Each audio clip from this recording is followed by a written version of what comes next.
in transplantation, Karachi, and I think so he's not here, so I would like to request Professor Brigadier Muhammad Sadiq Saab.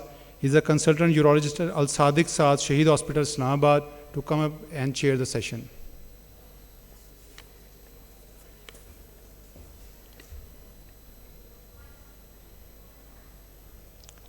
So the next coach is Dr. Adil Manzoor. He's a consultant nephrologist and renal transplant physician at PKLI Lahore.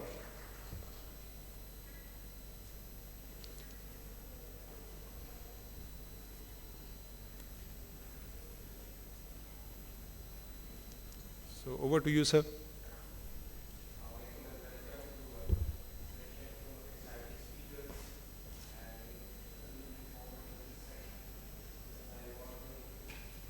Which was, now it is well established, and leader in this field is as we know, is SIUT.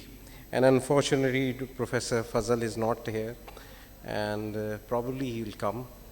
And they are doing the most number of renal transplants in Pakistan. And I belong to PKLI, which is a new institution. We are at the infancy stage. We did only 60 transplants in 1 year, so it's a very small number. So I'll introduce you to the first speaker, Professor Lionel Rostang. He's from France. He's a consultant in clinical transplant, Tolleon University, and he's going to tell us about the DSA management pre and post transplant.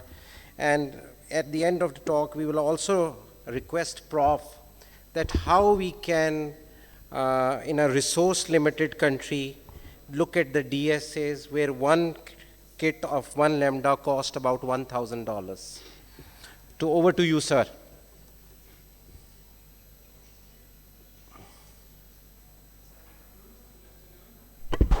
Dear friends, colleagues, first of all, I would like to thank the PSN for inviting me to attend your excellent meeting. Second, I would like to thank Professor Wakar for his invitation and Novartis for their support. So for me, it's always a pleasure to come back to Pakistan. The last time, this was in Lahore 2 years ago.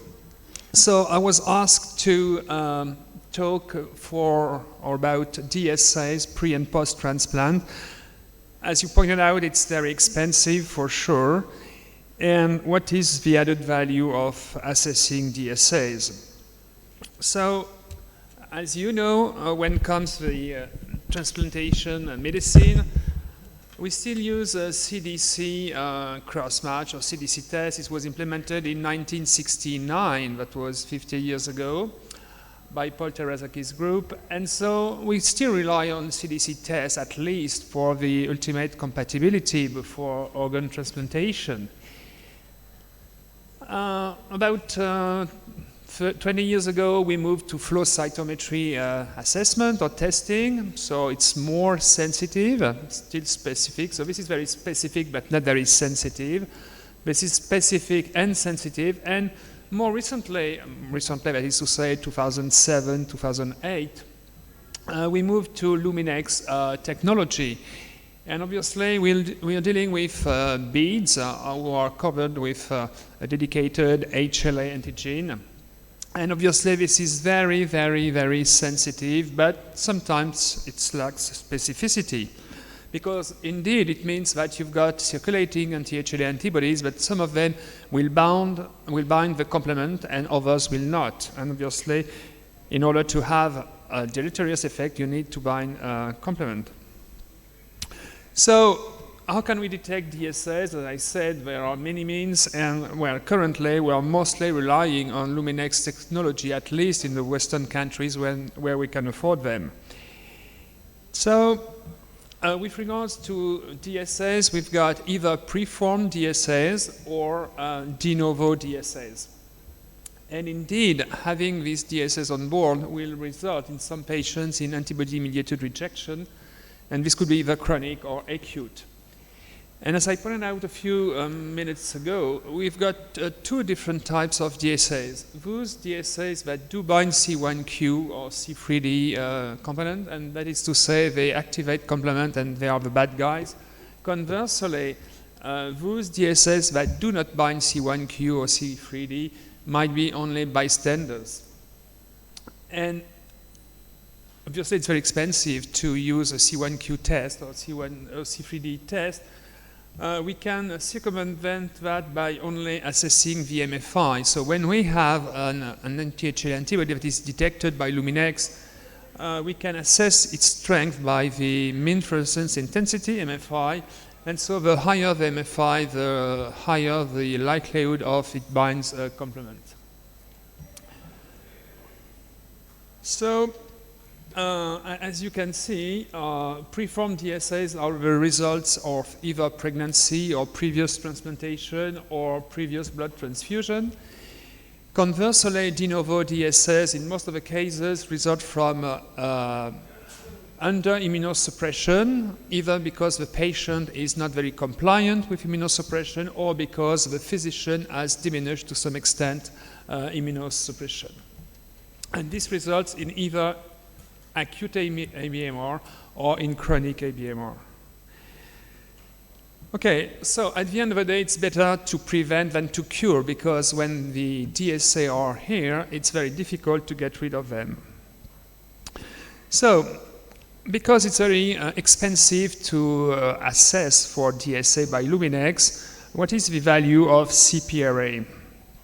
So there was a recent study from Switzerland that was published 2 years ago, and so they included more than 500 kidney transplant patients.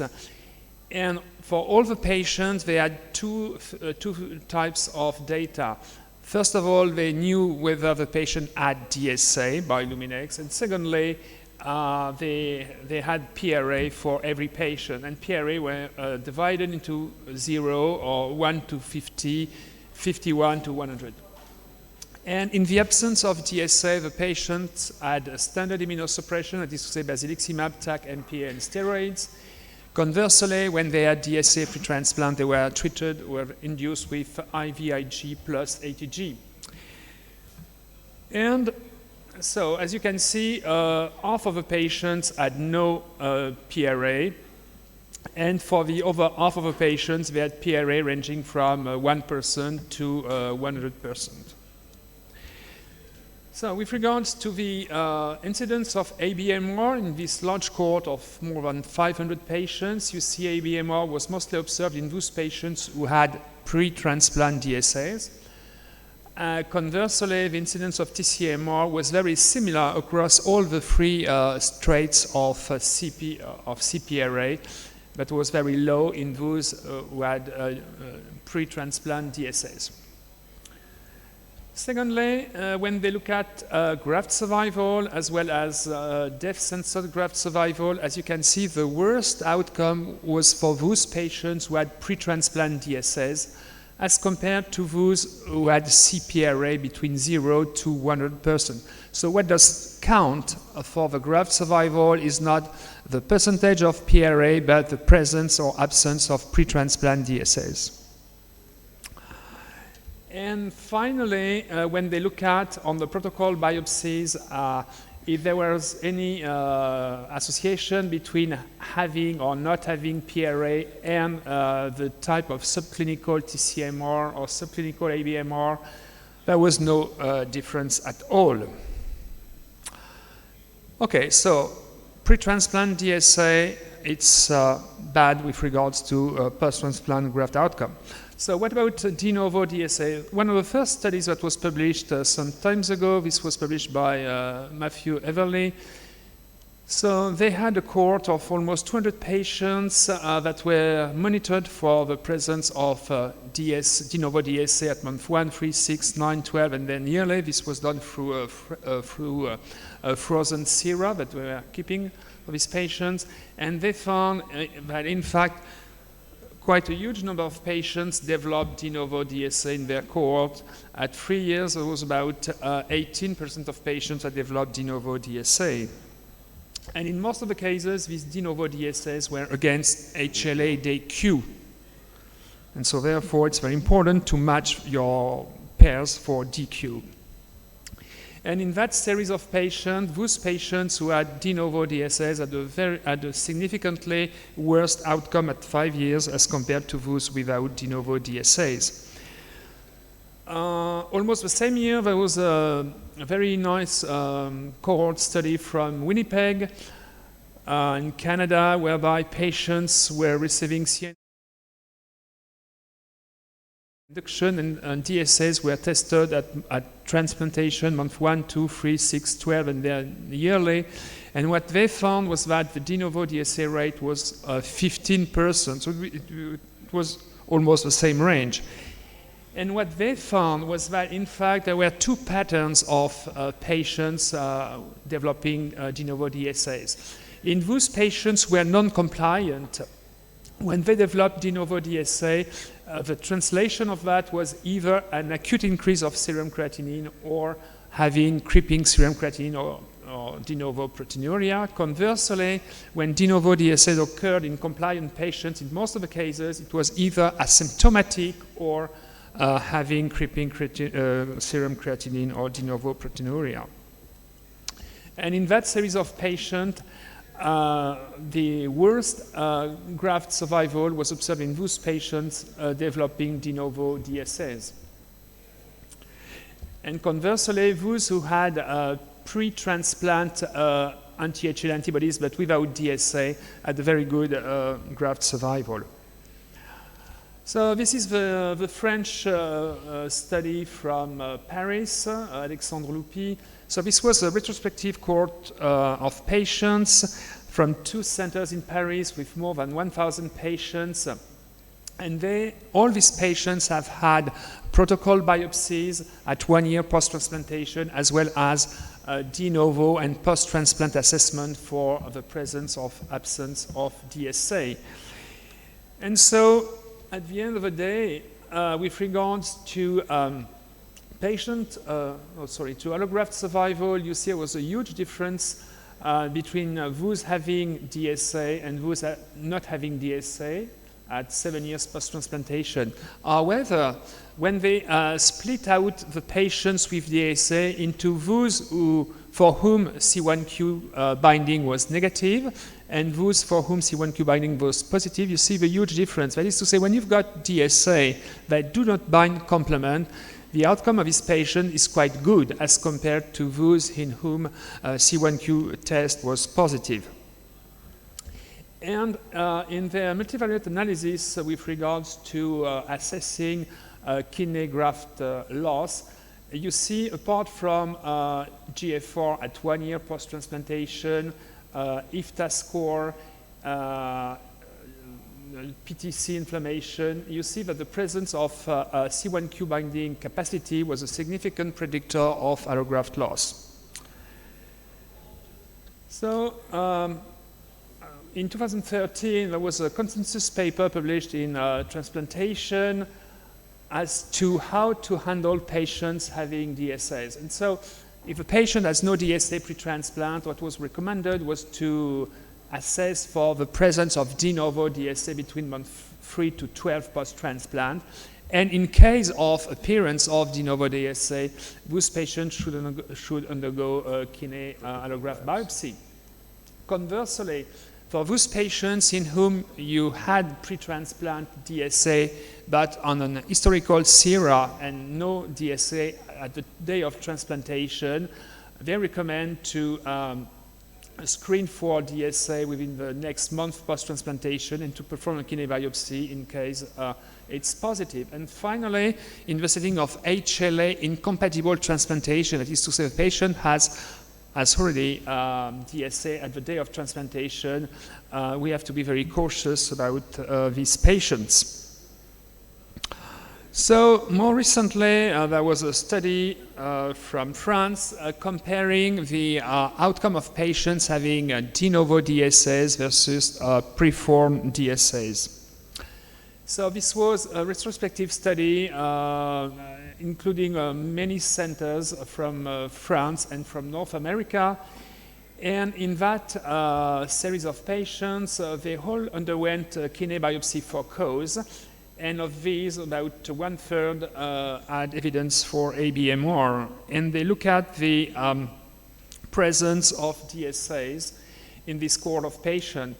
And you see those patients who had pre-existing DSAs had ABMR within the first year post-transplantation. It makes sense. They had DSAs pre-transplantation. Conversely, those patients having de novo DSAs had the occurrence of ABMR, well, down the road when DSAs occur. But what was very striking from that study, when they look at the graft survival of those patients having pre-transplant DSAs versus de novo DSAs, you can see the graft survival was far much better for those patients having pre-transplant DSAs. But maybe in those pre-transplant DSAs, there were a lot of bystanders. That is to say, they had pre-transplant DSAs, but maybe not binding C1q. And this might explain the difference. So, because all the patients have had a kidney biopsy, they tried to look at the graft survival according not only to the DSA characteristics, but also to the presence or absence of CG lesions within the biopsy. As you can see, the worst outcome was for those patients having de novo DSA in black plus CG positive lesions. Conversely, when you have pre-transplant DSA, this is the red lines, dotted line for having CG lesions also, the outcome is not as bad as for that one. So at the end of the day, it's worse to have de novo DSAs as compared to having pre-transplant DSAs. Okay, still in the same cohort of patients, when they look at the molecular biopsy scores according to having pre-transplant DSAs or having de novo DSAs, you see with regards to the DSA transcripts, there was no difference.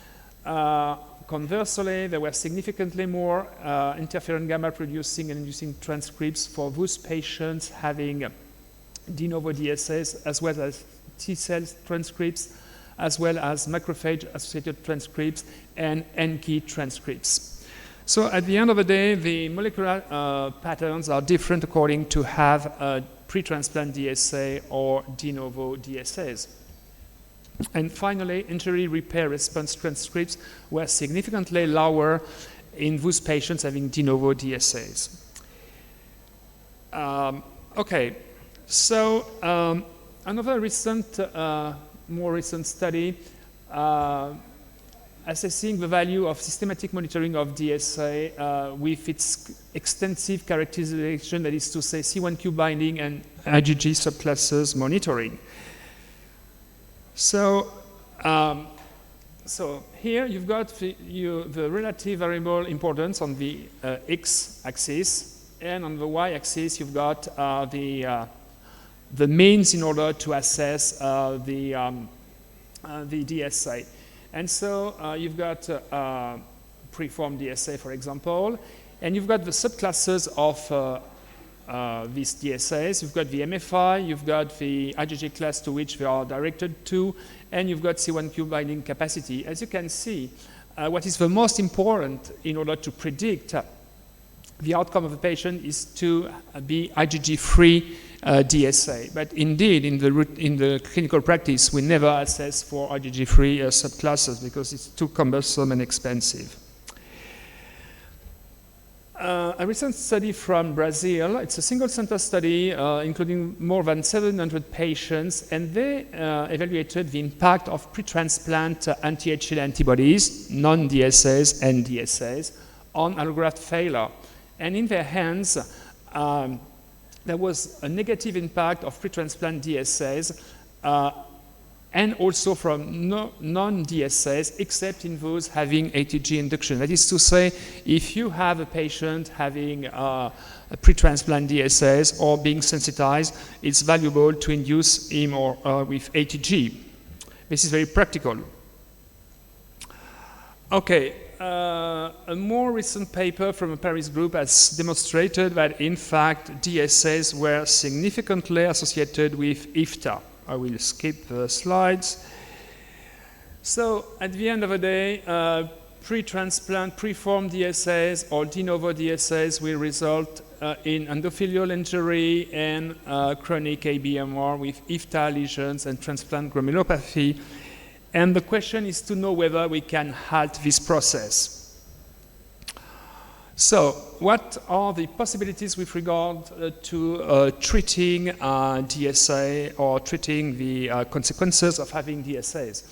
So, obviously, it's very important to prevent the formation of de novo DSAs. And in order to prevent the formation, you have to optimize your immunosuppression. That is to say, you don't have to minimize your immunosuppression, except in the cases where you use low dose of CNIs because you are using everolimus. But conversely, if you use MPA, if you minimize your CNI exposure, this might result in de novo DSAs.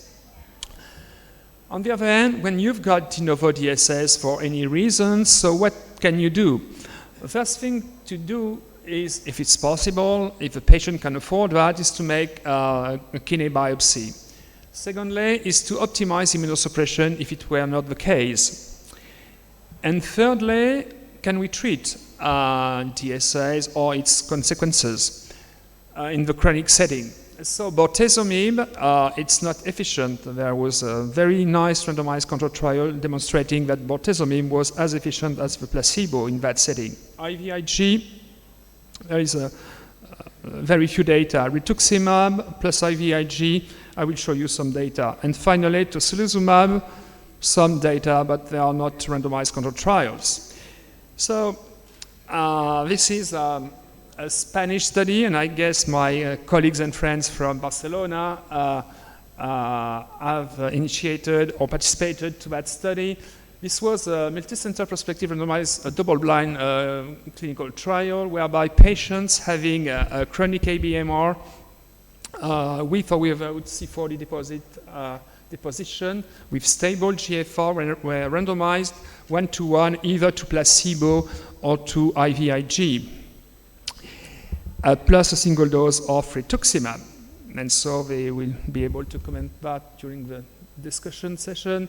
And so at the end of the day, there was no difference with regards to eGFR proteinuria between placebo and IVIG plus rituximab group. There was no difference with regards to the immunodominant DSA after the intervention. The exposure to TAC was very similar across the two groups. The only significant difference was that after having had rituximab, there was a huge depletion on CD19 positive cells. So, well, they can comment on that later on. So, a study from the Stanley Jordan group in Los Angeles. So it's a non-randomized control trial. Patients had chronic ABMR plus DSA plus transplant granulopathy, and they failed a standard of care therapy, that is to say IVIG rituximab, and they were given a monthly infusion of tocilizumab. As you may know, tocilizumab, it's an anti-IL-6 receptor monoclonal antibody. It's very efficient in rheumatoid arthritis. And so it modulates B cells, plasma cells, T cells, and so forth. And so what they found was that, in fact, there was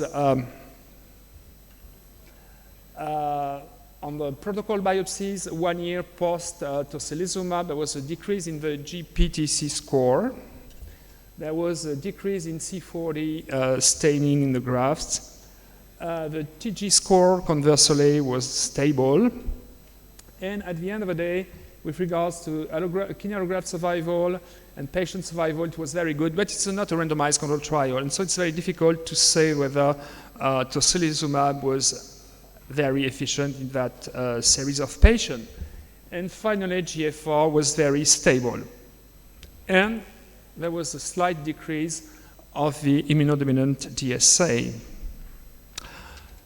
Okay, so tocilizumab might be efficient, but no clear-cut data. So this was the BORTEJECT trial comparing bortezomib to placebo in patients having chronic ABMR.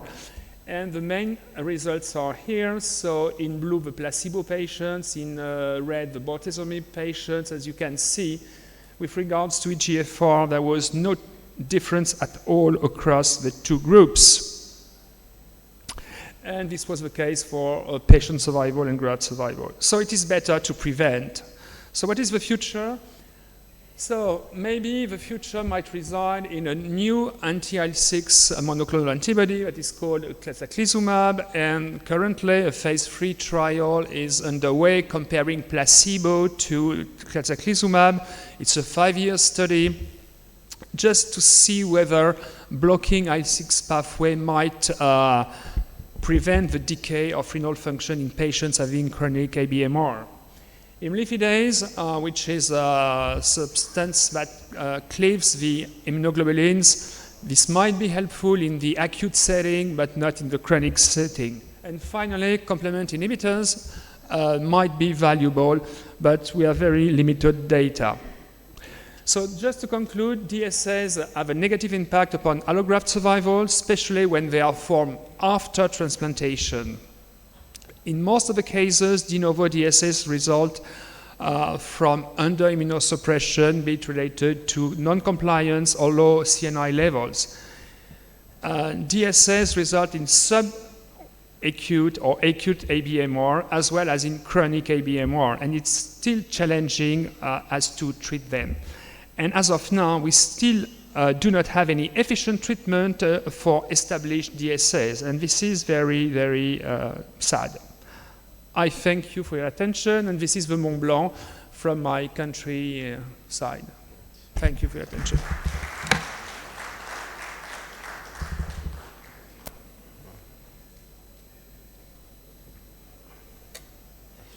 Sorry.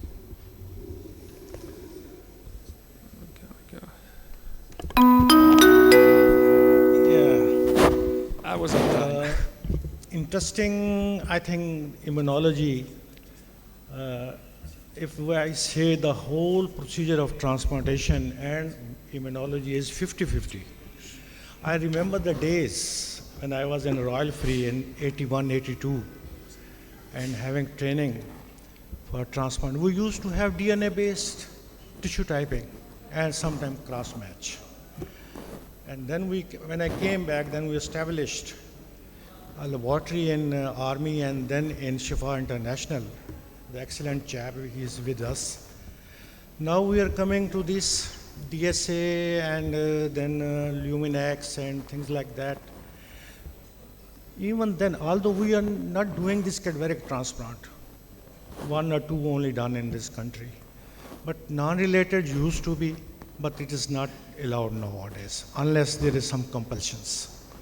The thing is, you go in detail. Even then, when a sister is 100% matched with the brother, and we have so many antibodies, really we are helpless, but we should do it.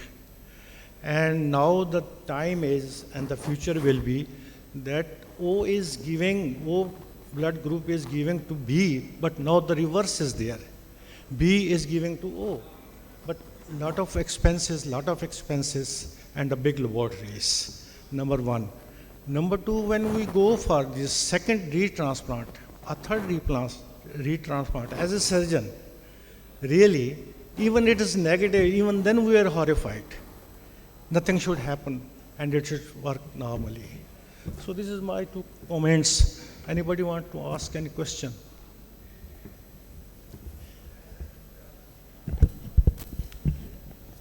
Yeah, the talk is open for a couple of questions, so you can proceed. It's a very interesting topic, and Prof is here. And it's a burning topic now.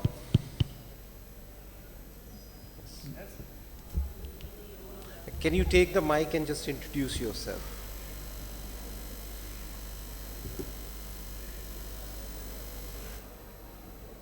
You have got any role of? The mic is not working.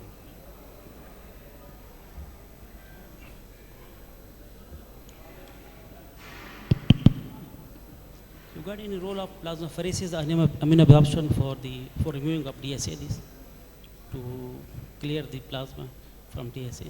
Okay, so I couldn't pick up the question. I'm saying you got any role of plasmapheresis immunoabsorption to remove DSA? Okay, so this is a very interesting question. is it worth it to implement plasmapheresis or double filtration plasmapheresis or immunoadsorption plus something else when you've got de novo DSA? So currently we have a randomized control trial in my center, single center trial, comparing in that setting DFPP to plasmapheresis plus rituximab. But the first, we included so far 10 patients, and well, the first results are not very encouraging. That is to say, even though at the very beginning you've got a decrease in DSA, you've got a rebound a few weeks later. As soon as you've got the de novo DSA with its related lesions, it's very difficult to get rid of this antibody unless you were able to delete the plasma cell clone. But currently, it's not yet possible. So I'm not sure this is the future, no. I just asked one question from you, Prof. If you, in the pre-transplant assessment, you have a flow negative cross match, and you have a DSA, for example, to a DR or a B or A, and it is about 2000 MFI, will you subject this patient only to a thymo induction, or you will give an IVIG pre-transplant? So for this type of patient, what we are doing in my center, they are induced with ATG and they receive a rituximab, one single injection pre-transplant, and that's it. We do not use IVIG in my center because unless to replenish immunoglobulins that were removed by plasmapheresis, because it's very expensive and there is no evidence as of now that it's valuable in order to modulate the DSA production. Any role of plasmapheresis in this case? Where little No, for not one. That's my second question.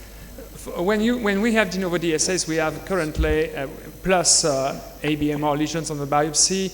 As I said, we have a local protocol randomizing to having either plasmapheresis or DFPP plus rituximab, and the endpoints at 1 year post-treatment.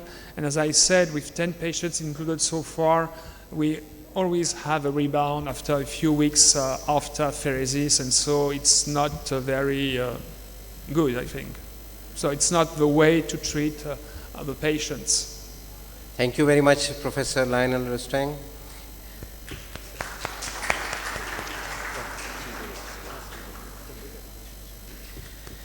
Now, the next speaker is Dr. Fritz Dickmann.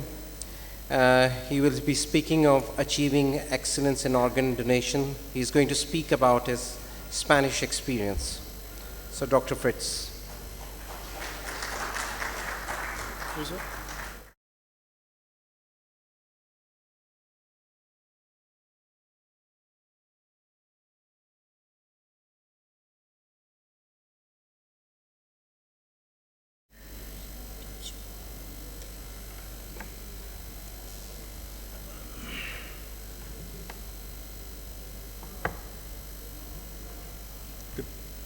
Good afternoon, dear colleagues. From my side as well, thank you very much for the invitation to this very well organized Congress and to this beautiful country. It's my first time here in Pakistan.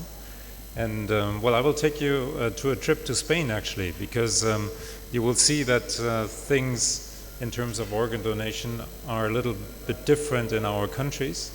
Whereas, as I understand, in your centers you rely mostly on living donation.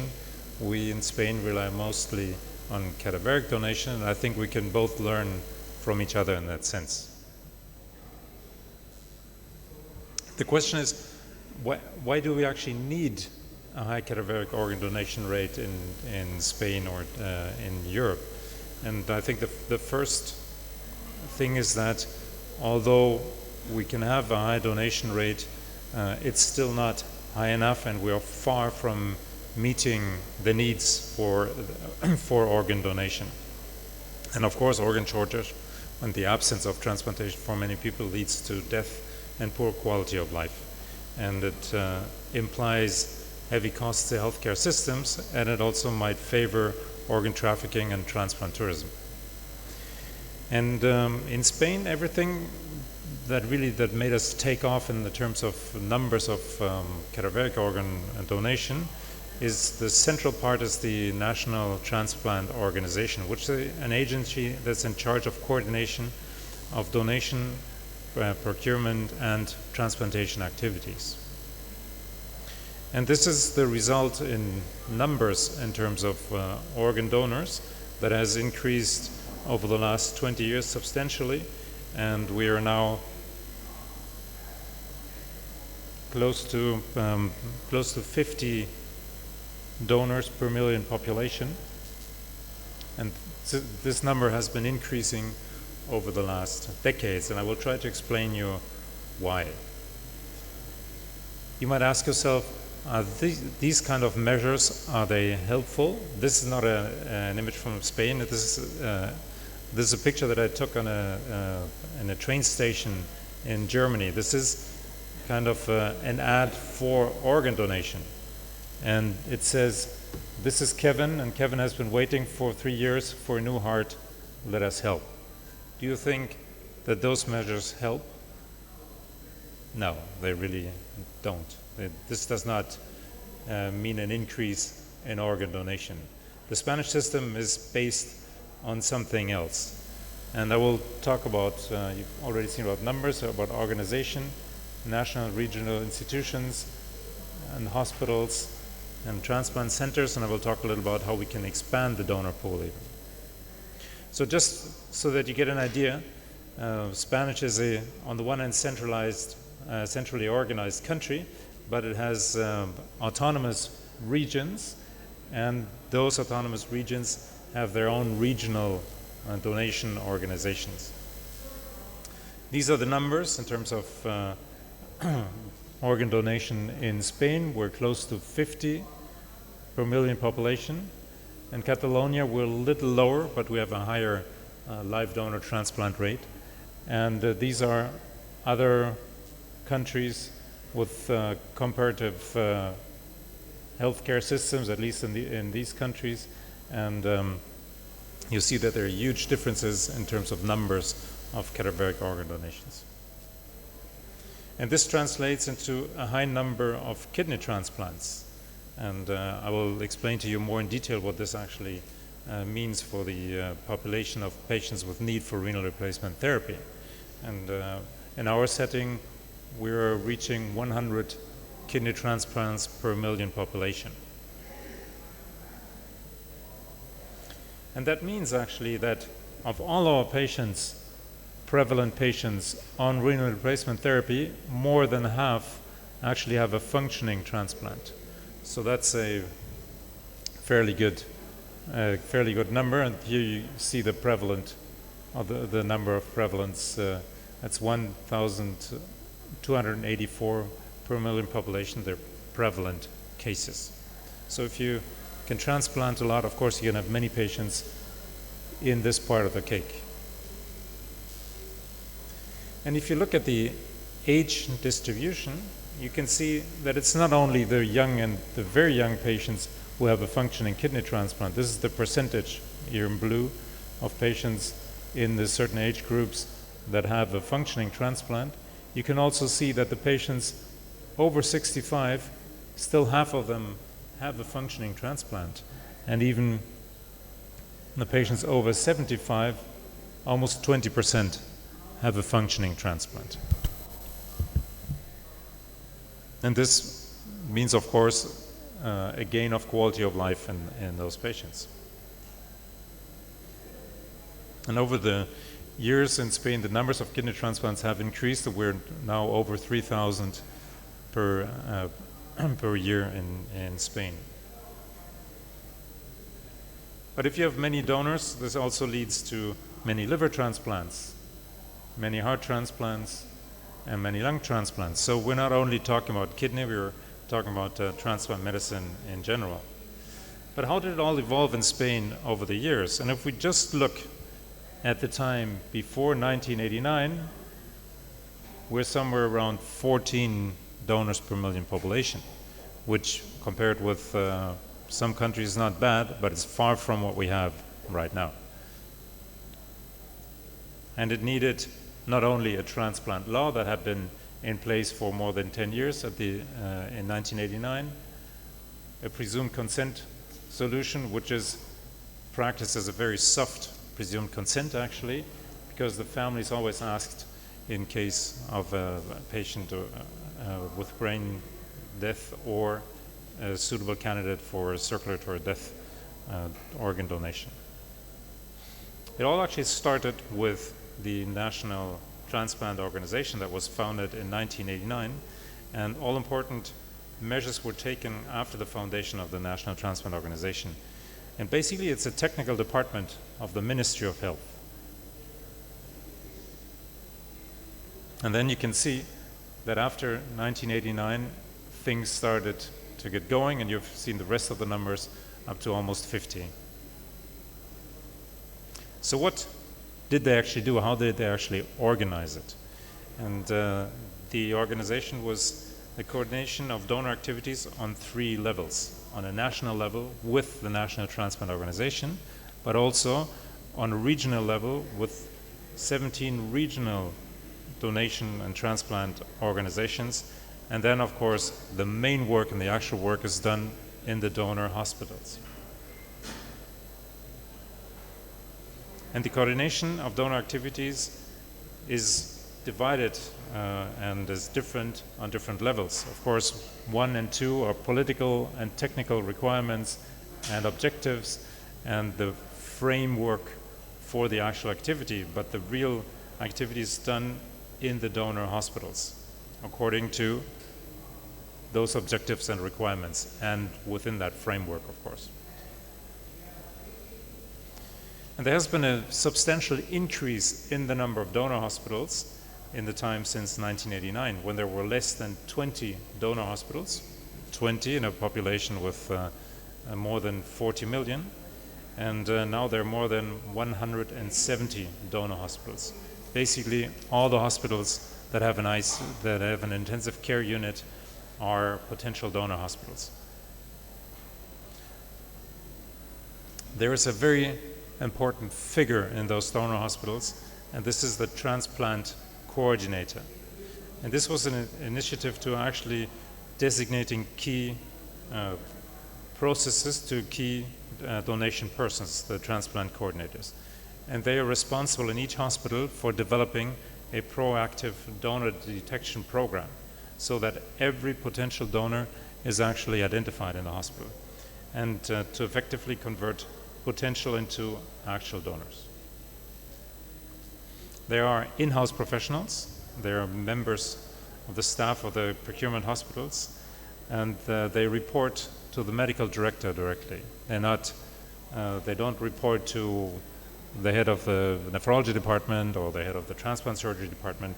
They report directly to the medical director. They have no direct relation with the transplantation team. And according to the size of the hospital, they're part-time or full-time professionals. And the majority of transplant coordinators are critical care physicians.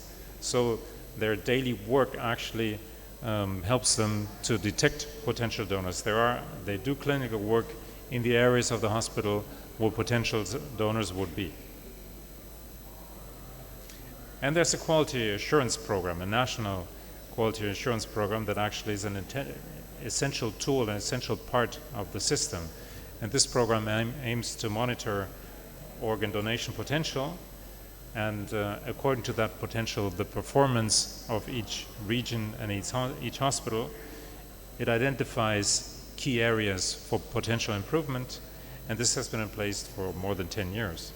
And this gives a clinical chart review, a continuous review of all deaths occurring in a hospital, and that way you can actually track and you can see if you're performing according to the set objectives.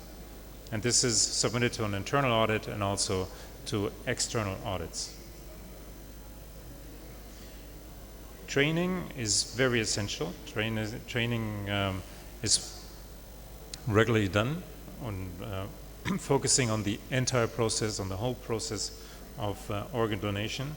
And in Spain, more than 10,000 professionals have been trained over the years. And it is aimed directly at those professionals who are really involved in the organ donation process. And this has been in place for several decades. And of course, if you want to achieve not only high numbers, but also high numbers and high quality, you have to think of different activities. And this is where also the life donation is part of the process. In Spain, there have been several initiatives to implement live organ donation, and the centers use this more or less, but in our center we have a percentage between 25 and 30% of live donor transplantation. And this is especially useful in those difficult to transplant patients. We've just heard about patients that are highly sensitized, and this is of course easier if you can plan the transplantation and if you can do the necessary assessment. But it is also important for those patients for those younger patients on the waiting list or that are to be on the waiting list, because our deceased donors are getting older and older. We've also implemented donation after circulatory death, which is an important part of the donation program. In our center, for example, now 40% of the deceased donors are donors after circulatory death. And there is a national paired kidney exchange program. This is also part of the Spanish transplant system in order to transplant difficult to transplant patients. And of course we do that for HLA incompatibility. We do that in some cases for ABO incompatibility, but in the program only gives partial response to ABO incompatibility because the type O donors usually do not appear in that program. However, they're the ones that are most needed. So the ABO incompatible program and the paired exchange program coexist actually, and they're complementary. And there's a national acceptable mismatch program for deceased donation for those patients who are highly sensitized. If you look at the kidney transplant activity according to donor type, you see that we have a relatively stable number of brain dead donors, an increasing number of donors after circulatory death, and in the last year actually even a slightly decreasing number of live donors. And this has led actually to the first, for the first time in the last decade, to a slight reduction of the waiting list. And of course, if things go well, then we might even be able to reduce the waiting list a little more. One other very important aspect of for achieving excellence in organ donation is the communication. It's not the kind of communication that I showed you at the beginning with an ad, but it's a direct communication with the media and with a positive social climate and with a positive attitude towards donation. And this helps to actually generate the society's trust in the organ donation system. And actually, much attention is devoted by the National Transplant Organization to inform on issues related with organ donation and with transplantation, and to create a positive atmosphere.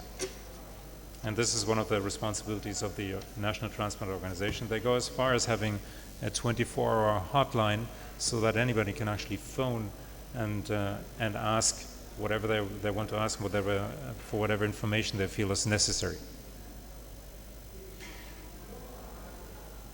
And we've already talked about advertisement, which is not really cost effective. But this is the kind of communication that actually is very effective, and it costs nothing. You can do a press conference and invite the media, and then they will actually inform.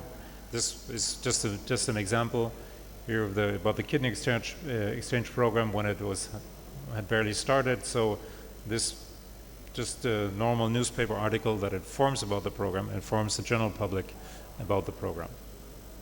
And this would be another example. This is a famous politician in Spain, and he donated a kidney to a family member.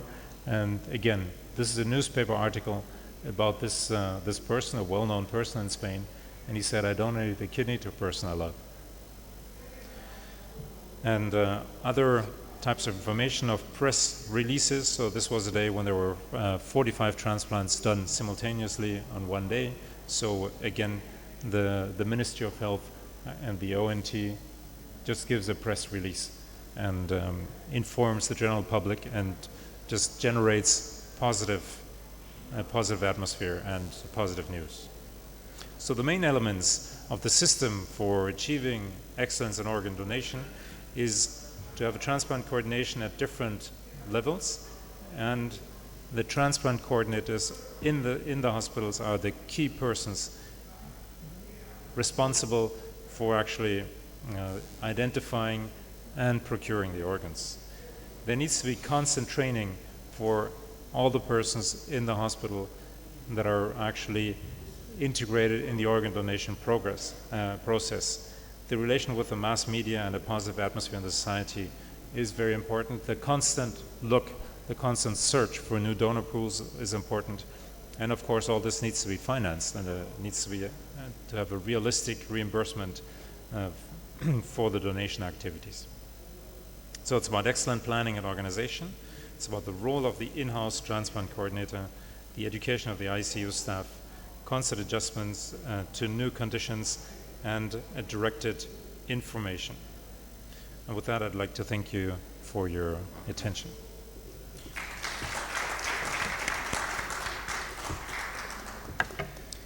So we can take a couple of questions now.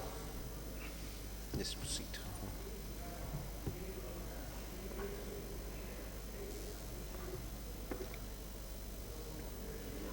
Do we have a microphone?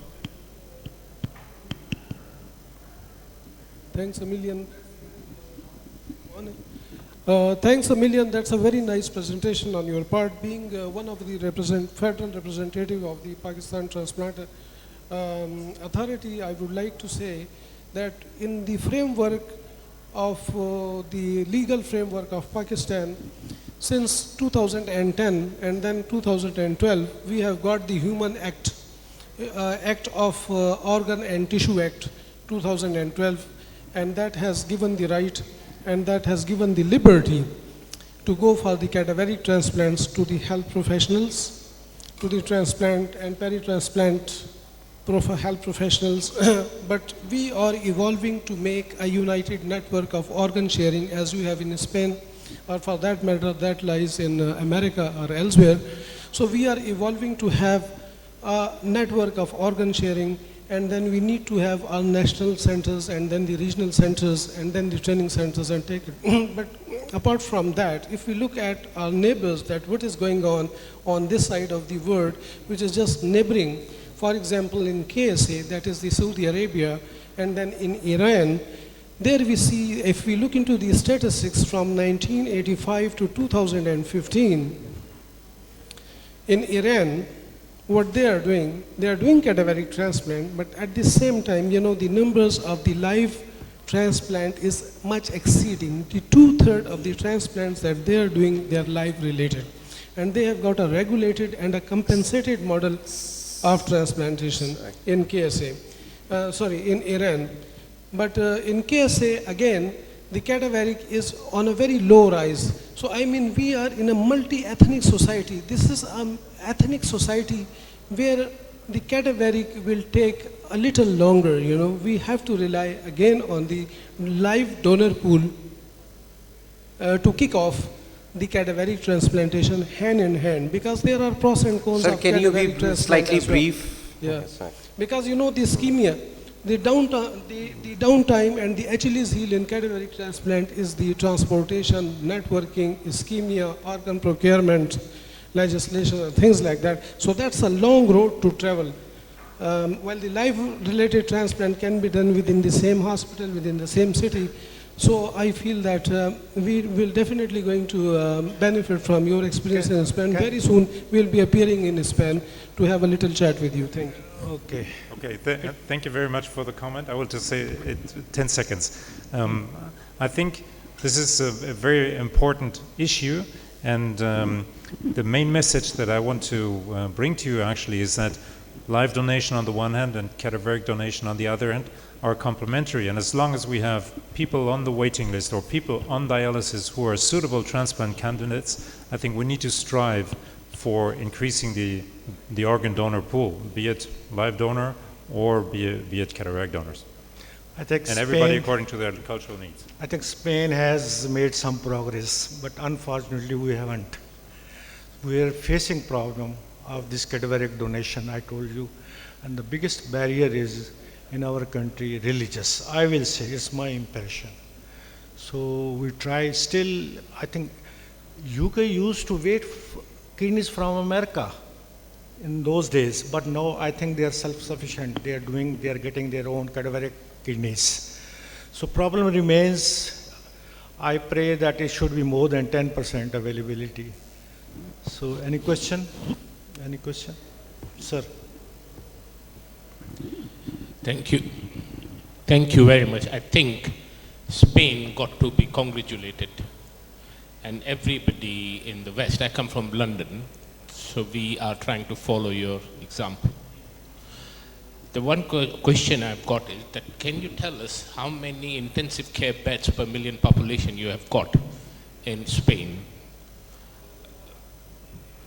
That's a good question, and I don't know it. I don't know the number. We in our hospital, we have a hospital with 800 and something beds, and this is only adult beds, and we have I believe we have 70 ICU beds in that hospital, but I have no idea about the number in Spain. So as I said, that in UK, which we are trying to follow your example, we have got half the number of intensive care unit beds. So even if all the people who want to give a kidney or become a donor, we want a place to put them to retrieve organs. So that is, for us, is a limiting factor. You guys are very good. You've got, like 70 out of 100, 800 is almost 10% beds are ICU beds. In our NHS system, people who are genuinely late can't get a bed in the ICU. So that is need to be taken into consideration. Yes, it is a religious need. I have traveled a lot in Pakistan. I must say that the people don't trust the medical profession. That is another very important reason, because they don't feel that they get anything free from the government or from the government hospital. They have to pay for everything. And if you go and ask that person to be a donor who owns nothing of the health system, how he's going, for him is no, he's never got anything himself or his family. How can he become a donor? So he needs to learn to own the health system. What does he get from the health system free in this country? How can you go to a person who is waiting to get a 100,000 rupees bill in a private hospital and say, by the way, can we use your organs? We need to, and when you're talking of a developing country, we need to put infrastructure, get the trust of the public in the medical profession. And then the next stage will start. That would be I have traveled a lot, and this is the impression I make. I think very important. It's very important you cannot just take one system and transplant it to another country. It is important to actually adjust all your measures to the cultural, economical, and infrastructural needs of your society and the settings of your society. And but probably there's a central thing about organ donation, that's information of the public, and it's trust, and that probably needs to be in every organ donation system, otherwise it will never work. Thank you very much. Dr. Fritz. Thank you very much.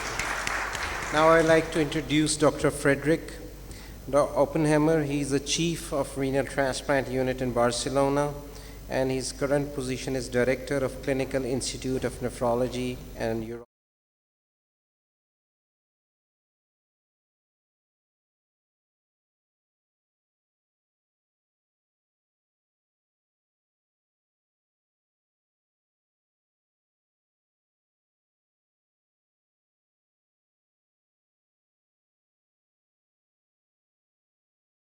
much, and thanks for inviting me to be, for the first time in Pakistan. It's really my first visit. I'm really impressed about, and I hope this will not be the last one, okay?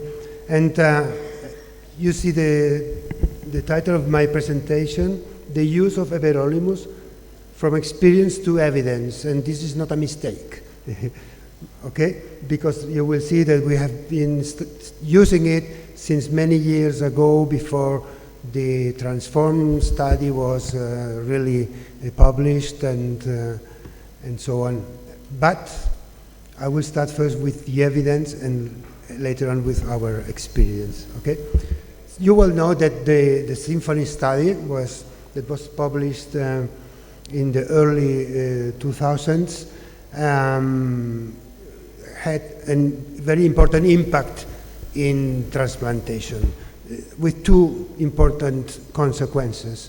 The first one is the adoption of the combination of tacrolimus and MPA, MMF at the time, as the new standard of care, needing some years to be approved by the FDA as the standard of care, but in fact, all the doctors adopted this combination as the new standard of care. And the second consequence was the completely abandon of using mTOR inhibitors de novo, and especially using mTOR inhibitors de novo without CNIs. And this problem would need a very cost price to try to fix this question. But this was not the end of the life of the mTORs, because in fact there was a different strategy that was at that time just going on, that is the use of low CNIs in combination with mTORs with everolimus. Everolimus was designed to be used in combination with cyclosporine at lower levels since the beginning of the transplantation. And years later, we can compare the impact of this combination in terms of GFR or in terms of acute rejection. Results were comparable to the results of the Symphony study. And the question was that we needed a good prospective study comparing this new standard of care, tacrolimus MMF, with the combination of everolimus with low CNIs, because the previous studies were done with other combinations, but not with the new standard of care of the FDA. And only two prospective new studies were started. One is the US 92, and the other one is the Transform study. The US 92 that was done in the US, of course, and compared using everolimus since the beginning of the transplantation with MMF compared to the new standard of care, tacro standard exposure with MMF. The question was that everolimus dose from the beginning was adapted from the previous experience with cyclosporine A. And probably this was the origin of the failing results of this study in terms of biopsy-proven acute rejection, because in this study, the rejection rate in the everolimus arm was significantly higher than in the control group. In other terms, in other questions, these combinations were functioning very, very well. But the study failed.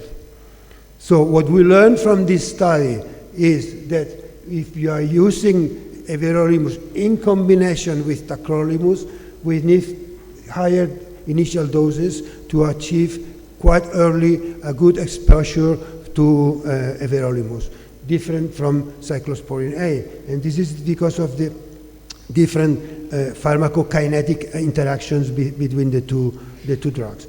So, and the Transform study has been done, has been published the results at 2 years. Maybe you are very familiar with this study. This is the largest study ever done in transplantation, comparable to the Symphony study, however, only with 2 arms, with more than 1,000 patients in every arm. And in this study, we were comparing, again, everolimus with reduced exposure of CNIs to mycophenolate sodium in combination with the standard exposure of CNIs. The primary endpoint was at 1 year. The primary endpoint was a combination of 2 variables, a GFR below 50 and acute rejection in 1 year. And the inclusion criteria were the most classical one, so mainly living or deceased brain death donors with low immunological risk and not so much difficult patients at all. Here you see the 2 groups were comparables in terms of patient characteristics, donor characteristics, 50% of living donors, 50% of deceased donors. And compared to the US 92 study, in this study, really the patients achieved very early the established exposure to everolimus. However, the exposure to the tacrolimus in the study arm, the mean levels were always at the upper range of the established limits. And in terms of impact in GFR at 12 months, this has, of course, an impact. Nonetheless, this study was a success because the primary endpoint, the non-inferiority of this primary endpoint between the 2 groups was clearly achieved. Excellent results also in composite efficacy failure, biopsy-proven rejection, graft loss, death, etc. Everything was okay. Even though, if the patients the analysis, a subset of the patients that clearly were within the tacrolimus or cyclosporin levels within all the study, even though the results were much better. So this is the evidence, but our experience started before. In our hospitals with Dr. Dickman and me, we decided to start with the de novo mTOR inhibitors when in 2002 was sirolimus launched to the Spanish market with different approaches in very difficult cases, ECD donors, DCD donors, etc. For the easy or standard cases and for the highly immunized patients, we use the classical combination of tacrolimus, MMF, or what corresponded to a particular era.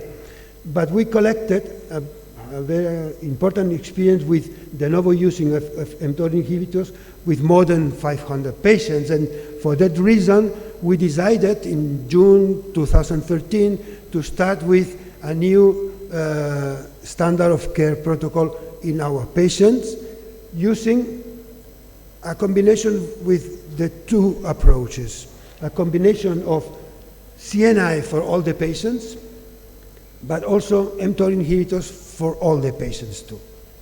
And this was in June 2013. Of course, patients with clear contraindications, obesity, severe dyslipidemia, severe lung diseases, etc., were not entered in de novo use of mTOR inhibitors. And this is how we manage this combination of drugs. Our idea is to start with higher levels of tacrolimus in the beginning and quite low levels of everolimus in the beginning to avoid wound healing problems and these kind of problems, with the idea of increasing the levels of everolimus and reducing tacrolimus more time later. We start with 1 milligram BID, not 1.5, not 0.75, because of this idea of starting with quite low levels. and with induction therapy according to the hematological risk of these patients. And we enter in this study all kind of patients: live donor transplants, brain death donors, DCD donors, etc. Very old patients, up to 76, 83, very old donors also up to 89. So we are not selecting a specific, very well selected population at all. Third transplants, even fourth transplants are included. And then we decided to review what has been the results of this study. This is not a control study. This is a change in our standard of care. And then we decided to review since June 2013 to December 2016 to see an impact in the outcomes. During this period, we performed in our hospital 442 transplants. For this review, we discarded patients that finally entered to different regimens. And then from intention to treat, there were 400 patients, 186 that were treated with MPAs, and 215 with mTOR inhibitors, with tacrolimus, all of them. In the MPA arm, 12% they changed their initial immunosuppression, and the mTOR inhibitor arms, 34% also changes, and this is quite normal when you are using mTOR inhibitors in real life. So at the end, per protocol analysis, we have 304 patients, 163 with MPA, 141 with everolimus. And these are the patients, the characteristics in our population. What we have to say is that 53% of these patients wouldn't enter the transform study because of ABO incompatibility, high immunological risk, HLA identical siblings, DCD donors, uncontrolled DCD donors.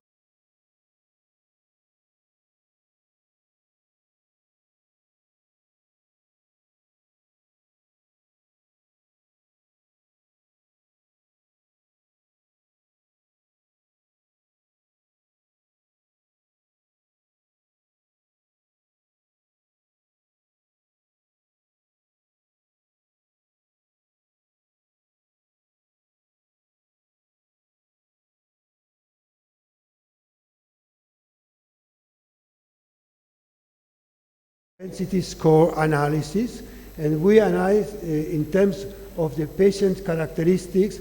We compared MPA-based and mTOR inhibitor-based patients before and after applying this propensity score analysis, and these differences between the two groups that were apparently present before applying this analysis completely disappeared when we put this statistical solution in front.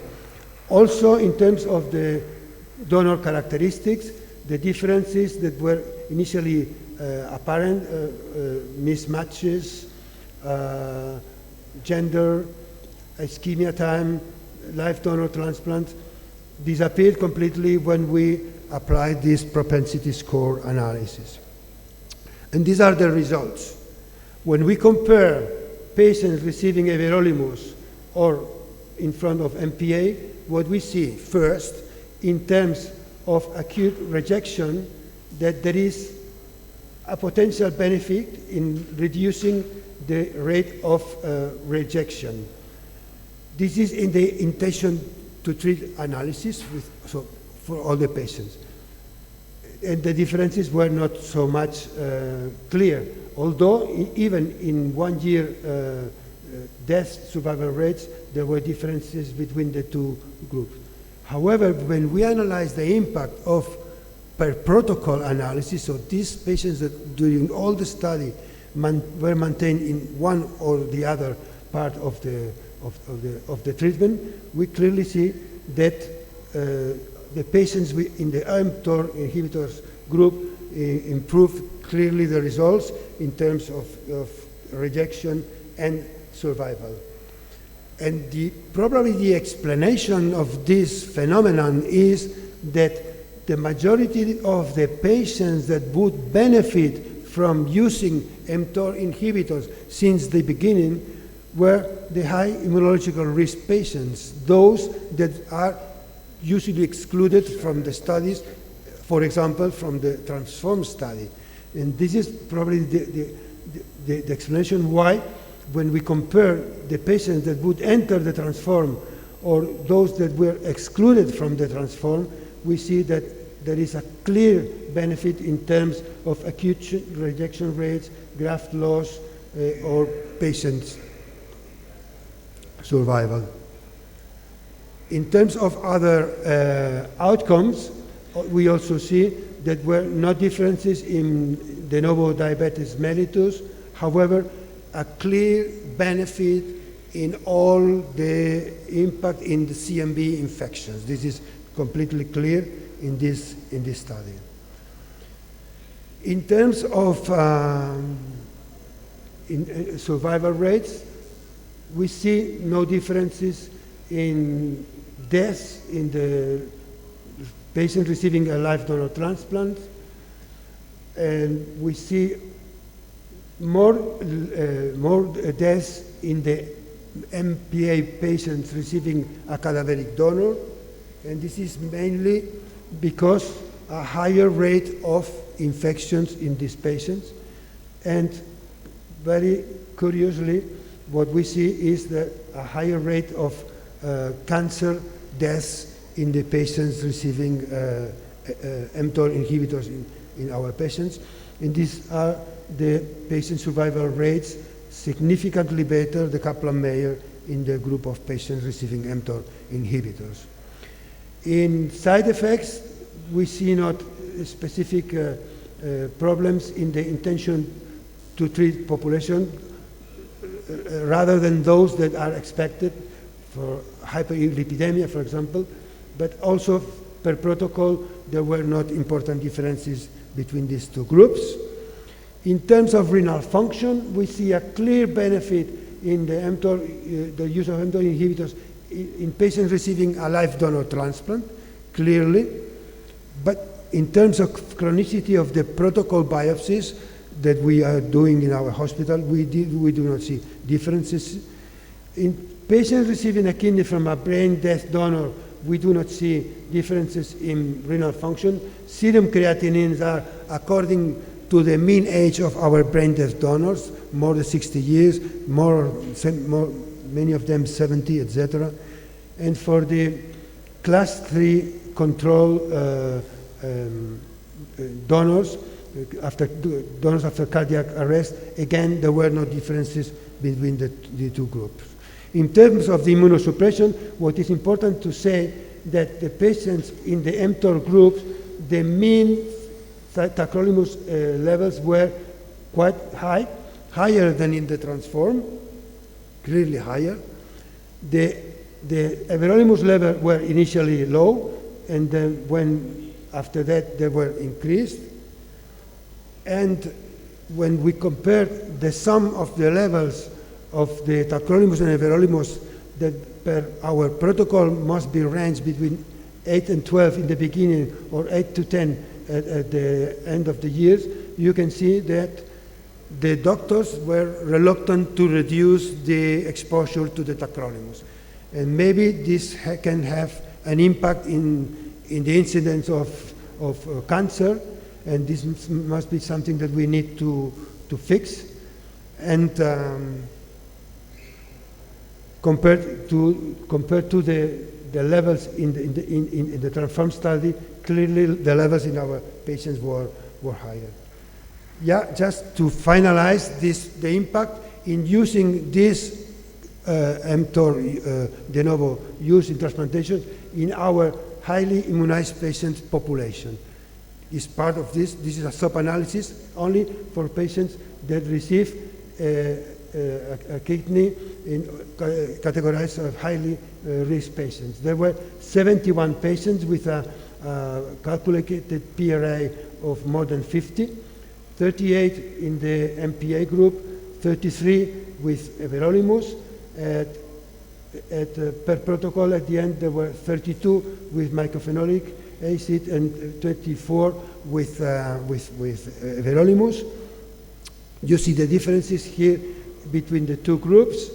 There were, the majority of the patients received a kidney from a second or a third transplant with positive flow cross-match, with MFIs, etc. No, this is in the next slide here.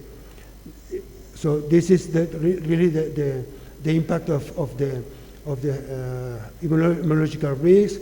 Patients with high MFIs, donor-specific antibodies, positive flow match, cross-match, even CDC cross-match. When we analyze the outcomes, we see there were 2 graft failures in the MPA-based patients, none in the everolimus arm, 2 deaths in each group. And here is the important result. The biopsy-proven acute rejection using protocol biopsies at 1 week, at 3 months, at 1 year showed 34% antibody rejection in the MPA arm, 15% in the everolimus arm, and the incidence of antibody-mediated rejection was 31 against 12, and chronic rejection was quite similar between the two groups. The episodes of T-cell mediated rejection were not present in the mTOR-based patients. So clearly the message is that using the combination of tacrolimus in quite standard or high exposure in combination with everolimus, you are reducing the risk of rejection in highly immunized patients.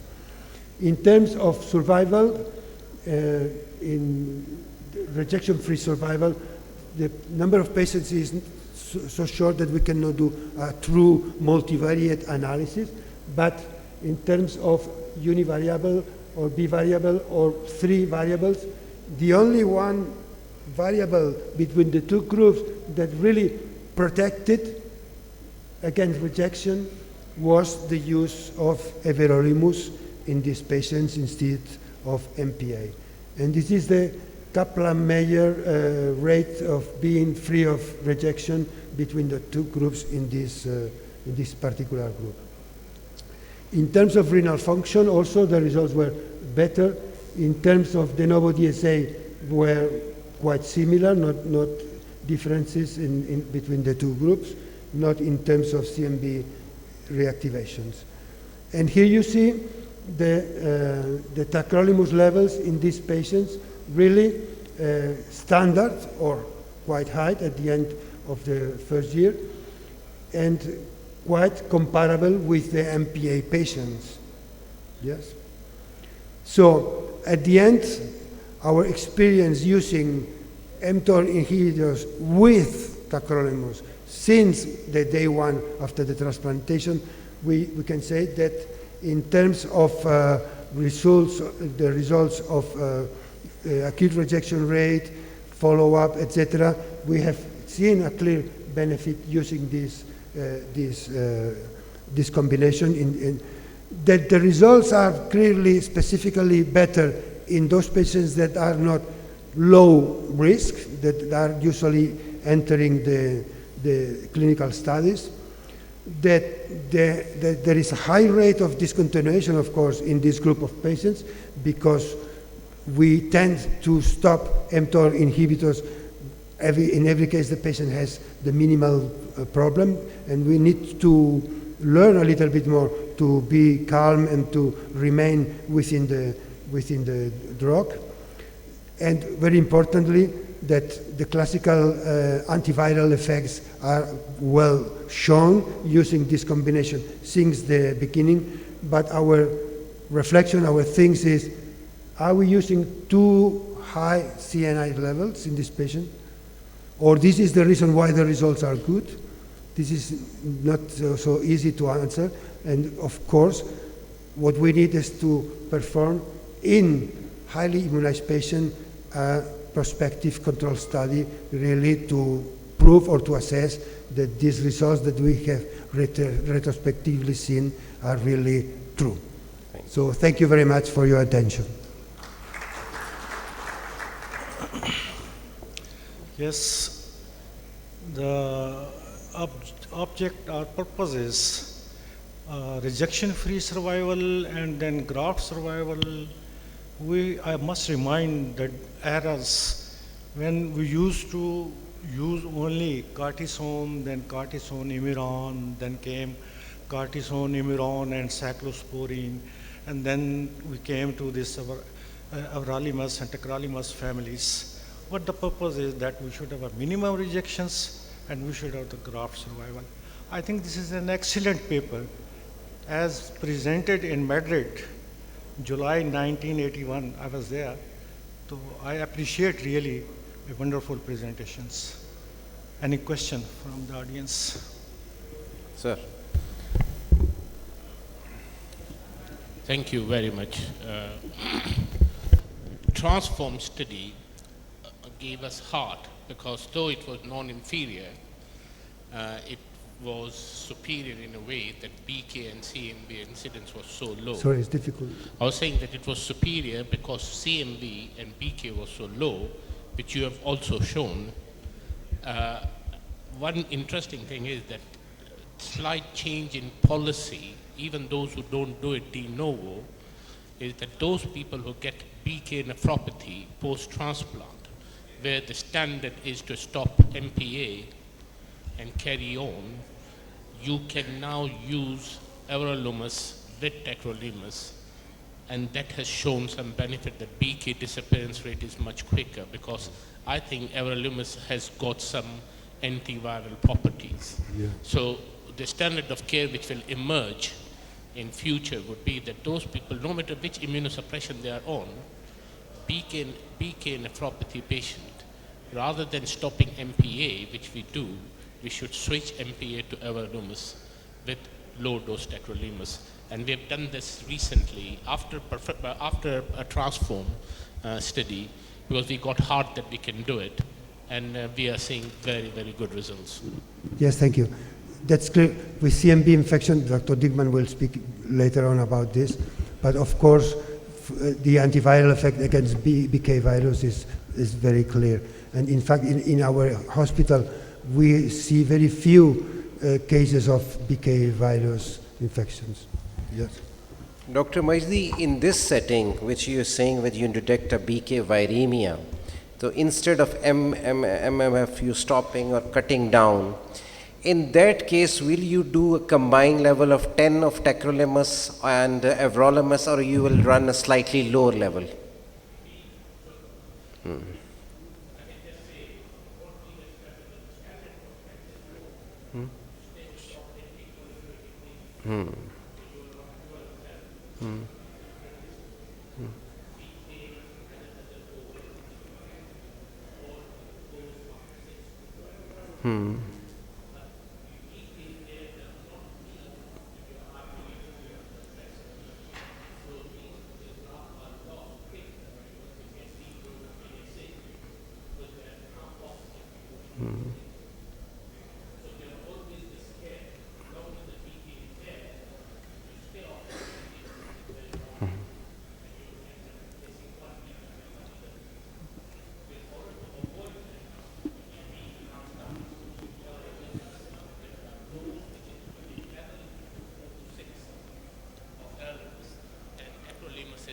Around about 6 to 8, and prednisolone, and we just leave them on that.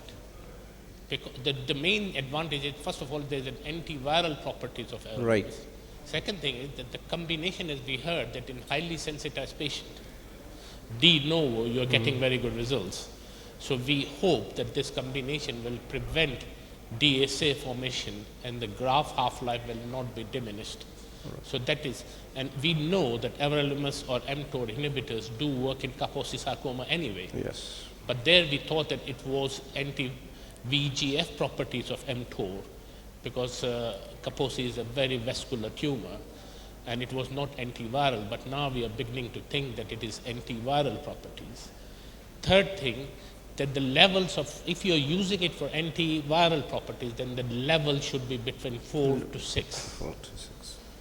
There is a study published in Nature Medicine for immunization of influenza, against influenza. And they have used as an adjuvant mTOR inhibitors in one group and placebo in the other. And the immunization rate was very high if they use low dose everolimus with vaccinations against influenza. So even as an adjuvant for vaccination, it will be adopted in future. And there is a talk that with BCG vaccination, if you were to do as an adjuvant for a few months, low dose everolimus, you will get much more immunity, because there is definite evidence that it does promote CD8 cells against many opportunistic infections. Right. Thank you. So thank you so much, Dr. Oppenheimer. And now our next speaker, Dr. Ijaz, needs no introduction. From SIUT Karachi, and he is going to speak about transplantation in Pakistan. And you cannot find a better person than him. When I last visited SIUT in 2018, there were about 6,000.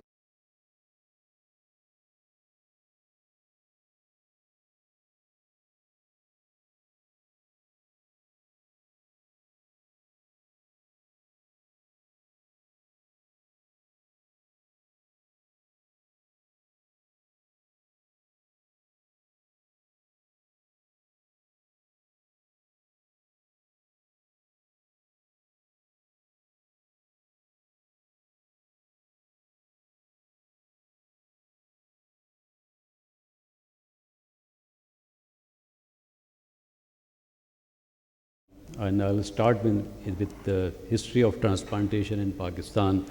And as I will progress, I will just try to touch on why cadaveric organ donation has not taken place in our country. So the first transplantation in Pakistan was done about 40 years back, and that was Military Hospital Rawalpindi by Dr. Lieutenant General Shaukat Hassan.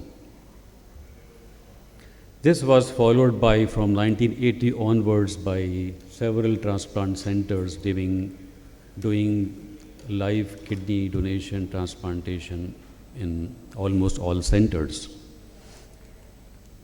In 1994, the first non-heart beating donor transplantation was done at SIUT, and the kidney was shipped to us from Eurotransplant.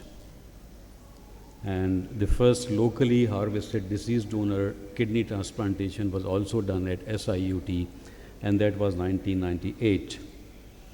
And the first occasion where the kidney was shared between two different cities, Shifa International and SIUT, was in 2010.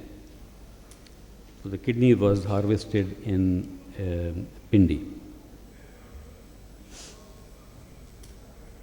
So what happened during all this period was that there was no transplant law in Pakistan.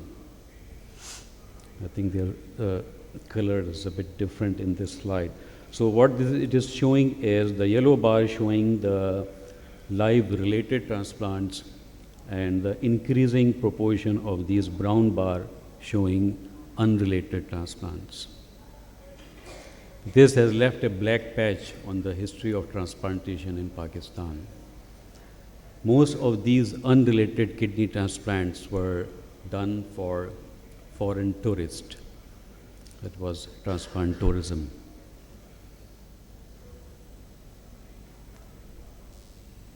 It was so much that at one time Pakistan was labeled as the largest bazaar.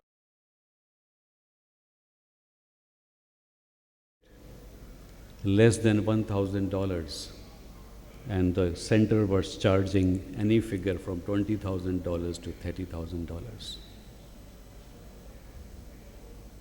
Fortunately, the civil society, along with SIUT, the Transplant Society of Pakistan, Pakistan Society of Nephrology and Pakistan Society of Urological Surgeon combined their effort, and after 20 years we had this transplant ordinance promulgated in 2007.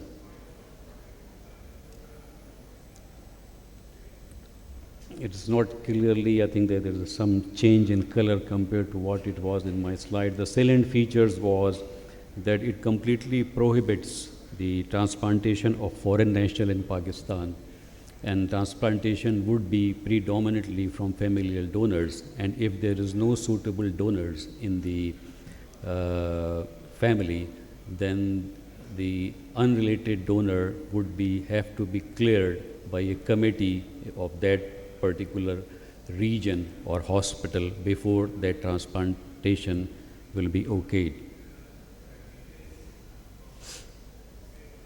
So that was 2007 when the transplant ordinance was promulgated.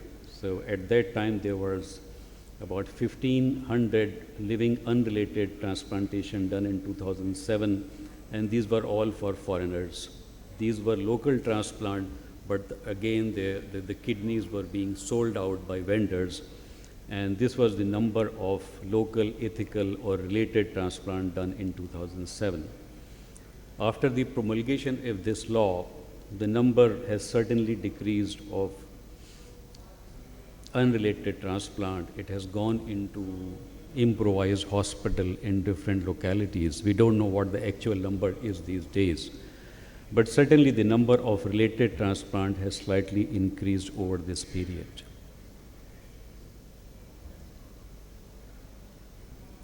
So at present there are 24 transplant centers who are recognized or who are allowed to do transplantation by the Human Organ Transplant Association or HOTA, but these facilities still are very meager. Transplantation 5 per million population is very small. This is the data which we got from HOTA in 2017. Unfortunately, I couldn't get the data of 2018 because now the HOTA has gone to provincial centers.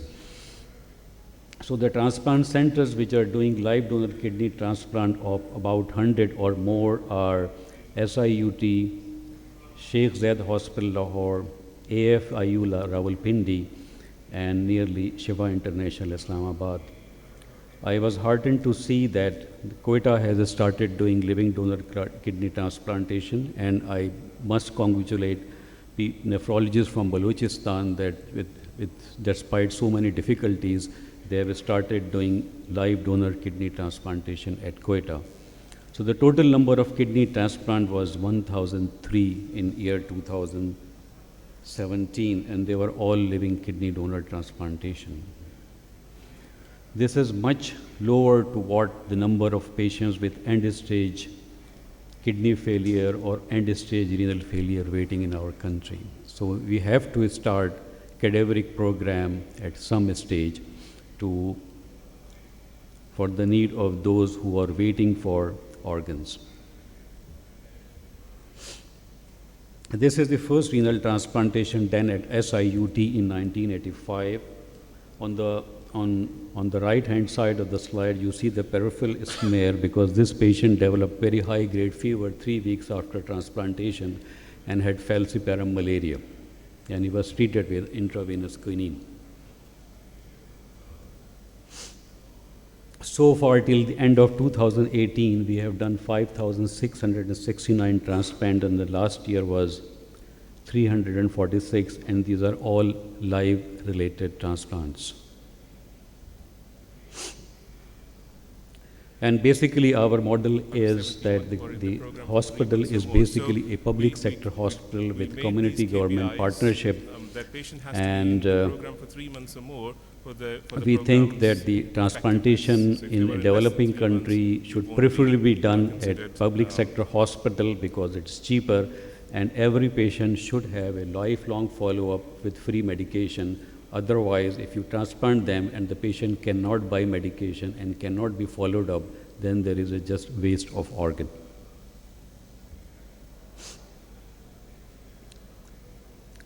I could not get any other data from our country, so I'm just going to show you the transplant outcomes at our center from 1994 to 2016, live donor kidney transplantation at SIUT, and this data was all done by the European Transplant Group. So till from 1994 to 2016, so about 4,747 transplants were done. The mean age of recipient was 30 years and of donors was 35 years.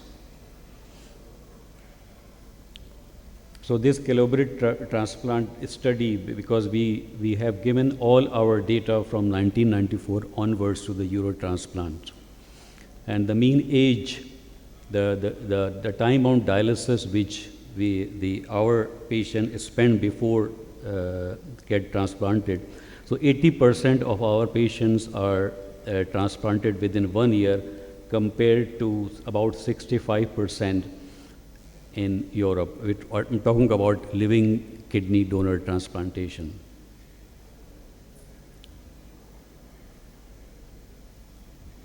Does time on dialysis makes any difference? At our center, there is none. But there is slight difference. The patients who spend more than 1 year on dialysis has slightly inferior long-term graft survival compared to those who had transplant within a year. This is the data from Europe. This is on the right side is our own data. As I've said earlier, our mean age of the patients suffering from end-stage renal failure and going on dialysis and transplanted has stayed the same over last 10-15 years, around about 30. Here you can see in Europe the recipient age has progressively increased and is now somewhere around 45. Does age make a difference in terms of long-term graft survival? Yes.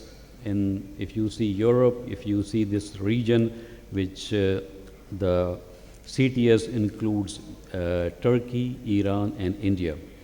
So if you see all the three regions, the green line, the transplants, 50 to 59 years and 40 to 49 years had the best survival compared to relatively younger patients, especially the one who are less than 18.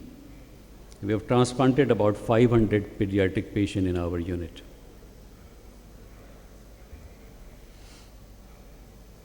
Donor age, again, is slightly lower in our center, is about 30 years compared to Europe, where it is about 50 years. Does donor age make a difference in long-term graft survival? It does not in Europe, but if you see the region, Turkey, Iran, and India, and compare it with our own data of Karachi, patients who were more than 50 years old and who donated, the 5-year graft survival is much lower compared to younger donors.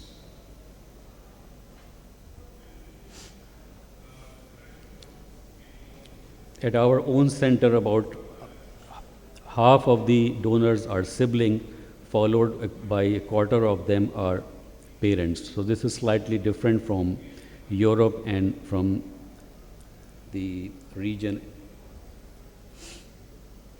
Again, you can see here that transplant from parents is slightly inferior. The blue line here is the long-term graft survival when the kidney comes from parents is inferior to what you get from siblings. That's in all areas. HLA match still matters. So 6 antigen match for about 1,000 patients, and so a very well matched kidney, 5-year graft survival is very good, 90%. At present, this is our own immunosuppression protocol, and we are still using the old combination of cyclosporin, azathioprine, and prednisolone in most of our patients. Patients who are either sensitized or who are poor match, they get combination of tacrolimus, MMF, and plus they are induced either by ATG or basiliximab.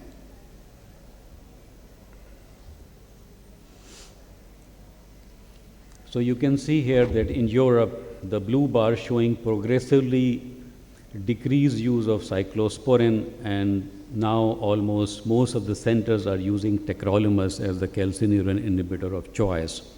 In our own center, we are only 9% of patients are on tacrolimus, while rest of them are still on cyclosporin. Is there a difference between cyclosporin and tacrolimus in terms of mid-term graft survival? There is none here and none here. The p-value is not written here, but it was 0.3.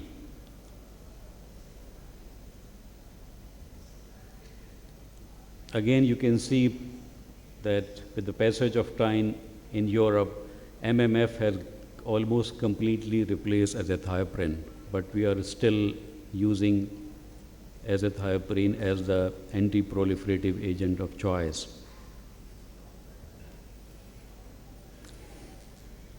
Again, like calcineurin inhibitors, neither in Europe nor in our own experience there is any difference between 5-year graft survival when you compare azathioprine with mycophenolate mofetil. Acute rejection does matter. In our own center nowadays, the acute rejection rate is about 16%. Still, acute rejection decreases long-term graft survival. I think all the percentage are of different color, but I'll tell you what it is. This dark gray bar shows the graft loss due to IFTA, which is about 40%. And this is followed by this light blue pie, which is death with functioning graft. And death with functioning graft, majority of death with functioning graft in our center is due to infection. This is UTI and this is recurrent disease. So you can see here again that the cause of death at SIUT, out 145 transplant recipients, 72% die of infection. And here in Europe, it is only 32%. And this regions come somewhere in between. So about 70% of our transplants develop some type of infection, and 15% of them will had developed recurrent infections. That includes bacterial infections. This is graft nephrectomy showing very severe pyelonephritis leading to abscess formation. This is lobar pneumonia, and it is not uncommon to get bacterial bilateral pneumonic illness with gram-negative organism in our community. This is MRSA skin infection, the patient again from community with cutaneous abscesses. These are some of the graft nephrectomy specimen. This kidney was removed because there was intra-abdominal bleed and the kidney was leaking from the anastomotic side, and it turned out to be that the anastomotic side is infected by aspergillus. These two are mucormycosis, and again this is bad pyelonephritis.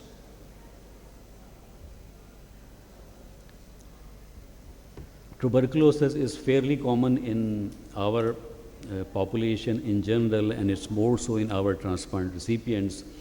And the sites of tuberculosis can be pulmonary, it can equally be extrapulmonary and disseminated, and you name any site, we get tuberculous infection in our patient. Now, at our own unit, we are giving INH prophylaxis for 1 year to every transplant recipient. We did a randomized trial and published it at NDT. and the 200 patient received INH, 200 patient did not. And the patient who received INH out of 200, only one developed TB, and the group who did not receive, 10 patients developed post-transplant tuberculosis. It does lead to poor graft survival. Now, CMV is another problem here, but about out of 236, the 25% developed CMV infection. So this is a study which was done for transplants who were done over 2-year period and followed up for 2 years. So 25%, we do not give valganciclovir prophylaxis to anyone. We give ganciclovir when at the time of heightened immunosuppression, when they are receiving additional anti-rejection therapy like methylprednisolone or ATG or plasmapheresis with rituximab. Otherwise, we do not give routine CMV prophylaxis. Because valganciclovir was not available earlier, now it is available. It is too costly to afford to our patients. So most of these transplant CMV infections occurred within first year of transplantation. Some did develop it after 1 year of transplantation. And CMV did not seem to have any effect on graft function. So creatine less than 1.5, CMV in the CMV group 53.8%, in 57.8% in non-CMV. Similarly, this grade of graft function, so there was equal distribution of level of graft function between those who did develop CMV and those who did not. Sometimes you do get rare and very, very challenging infections. Just to give you an example, this patient developed very extensive and horrible myelocoplegia, and these are the Michelin-Guttman bodies, and we just lost him. We stopped all his immunosuppression, hoping that the lesion would go away, but he eventually developed sepsis and died of sepsis. You can get away in this condition if in very early stage you completely stop immunosuppression. So why there is so much infection? Obviously, these are the immunosuppressed population. But the other problem, of course, is what is the problem in our country? The access to safe water is only 47%, unsafe sewage drainage, malnutrition, lack of immunization. So these are all the problems which we have to solve at the same time when we are giving very, very heavy immunosuppression to our population. So one have to be cognizant of the fact that when they, after transplantation, when they will go back to the community, they will not only be exposed to opportunist infection because of immunosuppression, they will also be exposed to usual endemic infection. Those are malaria, typhoid, rest multi-drug, salmonella is now all over the country, dengue, and other usual community-acquired infections. Our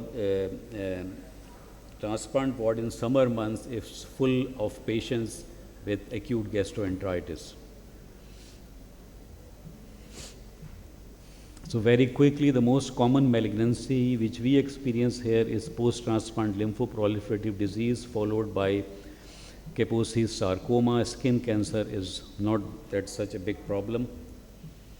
And this is the same here and in neighboring regions, this Turkey, Iran, and India. The other important thing to remember is we are doing all living donor kidney transplantation. There is a lot of familial disease in our country, and there is a need to follow up donors at the center where they have donated the kidneys or some other center so that they do not develop any complications.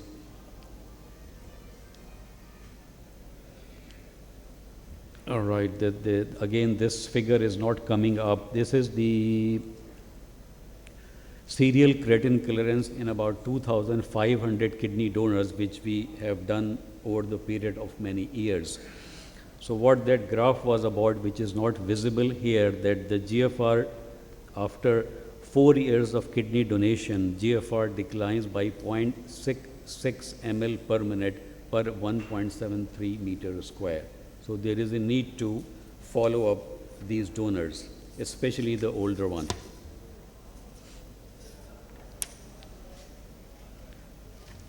So this slide shows the cumulative incidence of comorbidity and end-stage renal disease after nephrectomy, and the x-axis is the years of after nephrectomy. So this is 25 years.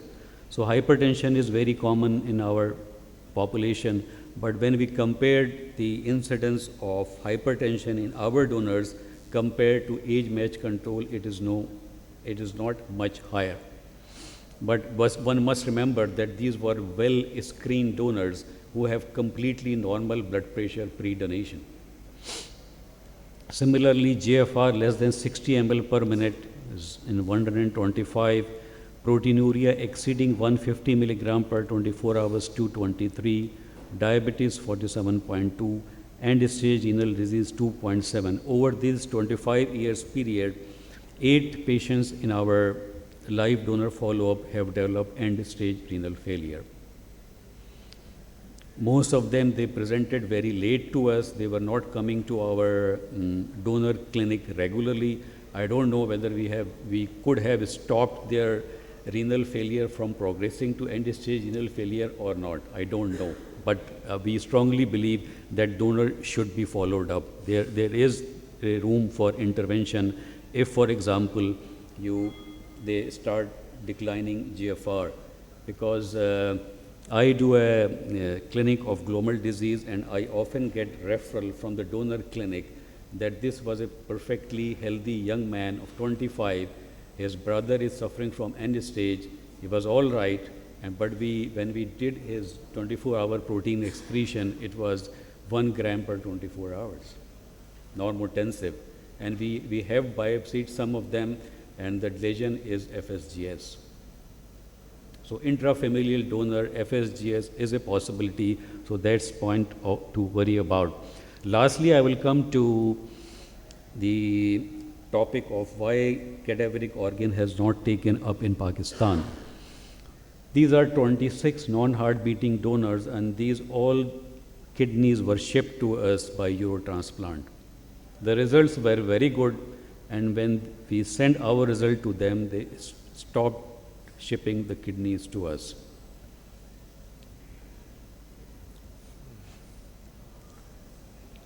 These are local disease donors. This was done at SIUT. This was also done at SIUT. Professor Razak Memon was our pathology professor who donated the family donated his kidney. And this was, I was talking about that the kidney was shared between Shifa International and SIUT. Now, why has deceased donation not taken off? Someone mentioned that religion perhaps plays an important role here. Yes, I agree completely. There is societal apprehension very much about diagnosis of brain death. It is terribly difficult to explain the difference between brain death and cardiac death to our population. Obviously, there is inadequate infrastructure. There are the number of ICUs who can look after the donors, cadaveric donors to be are very, very few. Yaqub mentioned that in fact this is a problem in UK. It's a bigger problem here. But at the same time, there is apathy on part of medical profession about transplantation. When we go to big ICUs and talk to persons, they are intensivists, about the possibility of cadaveric transplantation, they are not enthusiastic at all. And of course, the last thing which hampered the cadaveric transplantation is commercialism. So regarding the religious influence on organ donation, the religious perspective as regarding Islam is somewhat different in Middle East compared to South Asia. In Middle East, the thinking is, as the Quran says, if anyone saves a life, it shall be as though he had saved the life of mankind. And man is enjoined upon to protect and preserve life, and the necessities permit the forbidden for serving life. The South Asian perspective is slightly different. I don't know why it is, but their thinking is that the body belongs to God. Man only is a trustee. There is a prohibition that after death, the dead body should not be touched or harmed or in any way should be violated. And so what has happened is the local leader in the mosque which decides, yes, the family approaches the local preacher or the person in mosque, and he just says that it is not allowed in Islam. And there are so many sects, so it is very difficult to bring all the sects on one platform and convince them to deliver a fatwa that cadaveric organ donation is possible. It has happened in Iran, but they have got a fairly homogeneous sect. So the cadaveric organ transplantation in Iran has really picked up. Lastly, as Yaqub said, that you have to earn the trust of the public. If the doctors are involved in commercialism, if people know that they are gaining from commercial transplantation, how on earth they will trust a doctor that he will take the kidney and he will transplant it into someone and charge him as well. So the medical profession has to earn trust, and the sale of organs everywhere, it has killed deceased donor transplantation. Someone was talking about Iran, that because of payment to donor, the transplant list has completely non-existent. But what had happened is, after the fatwa of Imam Khomeini, the cadaveric organ transplantation has now gone beyond the living donor transplantation in Iran. So I will end by acknowledging the SIUT team, because SIUT is, or transplant anywhere in the world, is a teamwork. And I will end by echoing the thought of Professor Adib Rizvi that we should not allow anyone to die because he cannot afford to pay. Thank you.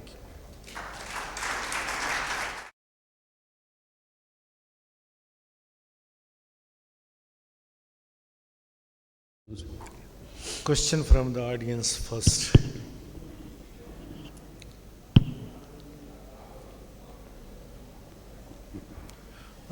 What do you think about this incidence of tuberculosis, 12 point something, as compared to a normal populations? If you take one community and you compare it with that. Sorry, from?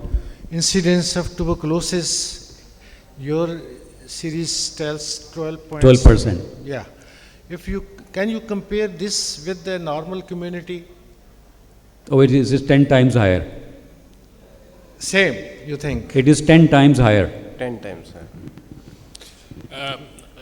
Ijaz, wonderful, fantastic. And I've learned so much from your experience, because half of my catchment area is from Pakistan and Bangladesh. And our patients also is the same problem, that they don't want to be a donor. They want to be first in the queue to get the deceased donor from somebody else.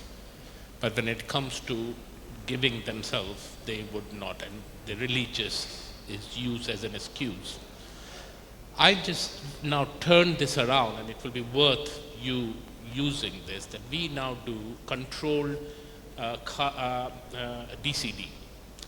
So if they say that until and unless the heart stops, in my religion, we are not allowed, death is not death till the heart stops. So when the decision is taken that the patient is brain dead, they are in ITU, and we say now the time that we can't do anything, so we'll withdraw. And within 4 hours, if the heart stops, the patient is now dead officially, according to their religious belief, then they can be still a donor. And we are started to approach them with this, and I've started getting few donors from our community. And also the local imams have accepted this, that once the heart stops, they have no objection. This mutilation and all this rubbish, you say that if a person has had an accident and he lost his leg, do you think when he dies, he will be woken up on the day of judgment with one leg? There are ways in which you can turn around this. So education of the imams is very important. Yes. But I personally think that in a country like you will have, and that's why I said ICU, because you can have controlled DCD only in ITU setting. And also doing this, our Jewish friends, because remember, Jewish faith and Islamic faith, there is very little difference. Still, you fight like anything, but there is no literal difference between the culture and this thing. And they also have got the same fundamental. Orthodox Jewish would not accept unless the heart stopped. And they have started coming forward with this, that if the heart stops, within 4 hours of withdrawing the ventilation and all life support, you are in ITU setting, you can straight take that to the theater and do it in a civilized way. And I think that would be the first approach for you guys. And as I said, that the most important thing in Pakistan is the trust. Yes. We need to bring the trust of the ordinary public. I just say that it's very noble of us to go and ask them when he's worried about where the next bread is coming from. Yes. Those are the donors. How can you go and approach those people who have got no belonging to the health system, where the health system has let them down at every step of the way? Why would they come forward and help you or anybody else? So I think until and unless the infrastructure and public start owning the health system, forget about disease donation. Yeah, that's where you're right. Thank you, Dr. Ijaz. So we'll move to the next speaker, to a very important topic in a non-existing disease donation program, the ABO-HLA incompatible transplant.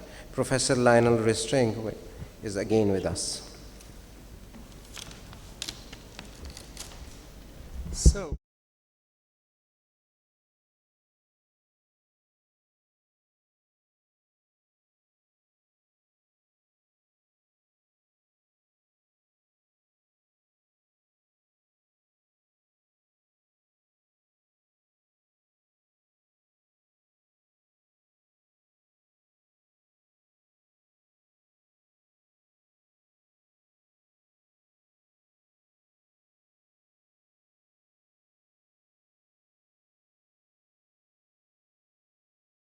in order to achieve that, we have to desensitize the patients with apheresis plus rituximab, and therefore it's costly. And we can replace that by swap programs, exchange programs. And for HLA incompatible kidney transplantation, I will show you some data. It's worth it in some cases. So why are we facing or addressing incompatible kidney transplantation? Because we are lacking of organs, and at least in Europe and in France, we try to increase the donor pool, and we try to increase the number of living donors, and we end up with ABO incompatible transplantations, because in France the swap programs we've changed are forbidden, so it's complicated to have these huge swap programs that they have in the UK or in Netherlands or in the US. Okay, so in the setting of incompatible transplantation, we've got immunological barriers, and these barriers are either isoagglutinins for ABO incompatible transplantations, or anti-HLA antibodies, preformed anti-HLA antibodies that do fix or do bind complement fractions. And indeed, in order to avoid hyperacute rejection or vascular humoral rejection, we have to pre-treat the patients. Okay, So, as you know, living transplantation is associated with better results as compared to cadaveric transplantation, as well as preemptive transplantation is associated with better results as compared to those patients who had dialysis before transplantation. So therefore, it makes sense to try and transplant the patients before dialysis is implemented. So, a few words about ABO-incompatible kidney transplantation. So in blue, this is what we are doing on the routine. This is O that donates to AB, A, or B, and NA or B that can donate to AB. Conversely, what is in red, it's what it's incompatible. And this is incompatible because of having isoagglutinins, and these isoagglutinins are either IgM or IgGs. And they are associated with vascular rejection if the titer at the time of transplantation is too high. And the goal of desensitization would be to decrease the isoagglutinin titer below 1:16. And how can we assess isoagglutinin titers? So there are two ways, either flow cytometry, but it's time consuming and it's not very worth it. Conversely, most of the centers do rely on hemagglutination. And this hemagglutination test is quite simple, but the reproducibility is variable from one technician to the other. So we take the serum of the potential recipient, and we put that serum on two red blood cells from a donor. And when there is, oh, it's not working. Sorry, okay, and then we look at for hemagglutination, it occurs, and so we dilute the serum in 1:4, and at this point there is no hemagglutination, and we say that the hemagglutination is 1:4, and keep down the road.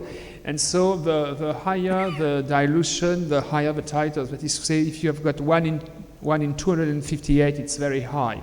And so we have to lower down the isoagglutinin titer below 1:16 in order to be on the safe side. And this will take a few days of desensitization. So we can use instead a flow cytometry, but it's cumbersome and more expensive, and so we can forget it. So how can we get rid of isoagglutinins? Well, this is by desensitization. That includes apheresis techniques plus immunosuppression.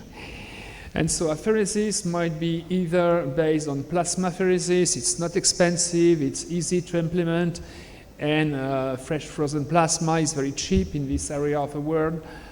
And so it's almost right away. We can replace plasmapheresis by double filtration plasmapheresis. It's more efficient in removing IgMs, but also it removes IgGs. But in addition to that, it also removes a lot of fibrinogen, and so this might be some clotting issues. And finally, we can use immunoadsorption, semi-specific, that is to say the column is removing all IgGs, or specific columns that would bind anti-A or anti-B isoagglutinins, but they are very expensive. So plasmapheresis, it's a crude method, but it's very efficient. TFPP, you've got two filters, and the second filter is extracting the immunoglobulins. You've got non-specific immunoadsorption, and the adsorber is removing immunoglobulins, and specific immunoadsorption that removes only anti-A or anti-B isoagglutinins. So in addition to apheresis, in most of the protocols used worldwide, we have to use rituximab, and the question is when and which dose. And at least in Korea and Japanese studies, they've shown that the least dose that could be infused is at least 200 milligrams per patient. And this can be done within days or at least up to 30 days pre-transplant. And indeed, rituximab has replaced a splenectomy. And in addition to rituximab pre-transplant, we have to implement immunosuppression based on TAC, MPA, and steroids. Okay, and what is important to keep in mind is that after desensitization, after transplantation, you've got no rebound of isoagglutinin post-transplant thanks to accommodation. And we do not know yet how accommodation is functioning as an active process or passive process. So these are the results from the Swedish group whereby patients were had isoagglutinin titers, mean titers 1:32, and they were submitted to rituximab and specific immunoadsorption. As you can see, the day of transplantation, the titers were 1:4, and after transplantation, within 2 years post-transplant, there was no rebound, and this absence of rebound is in relation with accommodation. This is another study from Sweden. As you can see, pre-transplantation, the titers were very high, and post-transplantation, no rebound. So if we only infuse rituximab without apheresis, and this is a German study, so the patients before transplantation were given rituximab, and so you can see the titers pre-rituximab. After a single dose of rituximab, there was a significant decrease in the titers. However, all the patients except these 2 patients were above the 1:8 threshold. And so therefore you need to have both apheresis and rituximab. And these are different types of apheresis: plasmapheresis or immunoadsorption, specific or SMIS-specific. And if you look at the IgG or IgM isoagglutinins, as you can see, plasmapheresis is very efficient in removing IgMs and also IgGs, but at a lower titer. But at the end of the day, plasmapheresis is efficient. So this is the Japanese protocol whereby patients are receiving pre-transplant DFPP plus rituximab or splenectomy at the day of transplantation, plus TAC, MPA, steroids as of -10, and post-transplant they are receiving induction therapy. This is a Swedish protocol, rituximab, immunosuppression, plus IVIG. However, IVIG is not mandatory. And this is our protocol in Grenoble, whereby we give rituximab, 1 month pre-transplant, as of -10 pre-transplant, immunosuppression, plus either DFPP or specific immunoadsorption. And the day pre-transplant, we give plasmapheresis in order to replenish in clotting factors, because clotting factors are removed by DFPP, and so we have to be cautious about that. Induction is based on basiliximab, and post-transplant they receive TAC, MPA, and steroids for 2 weeks, and after 2 weeks we replace MPA by everolimus.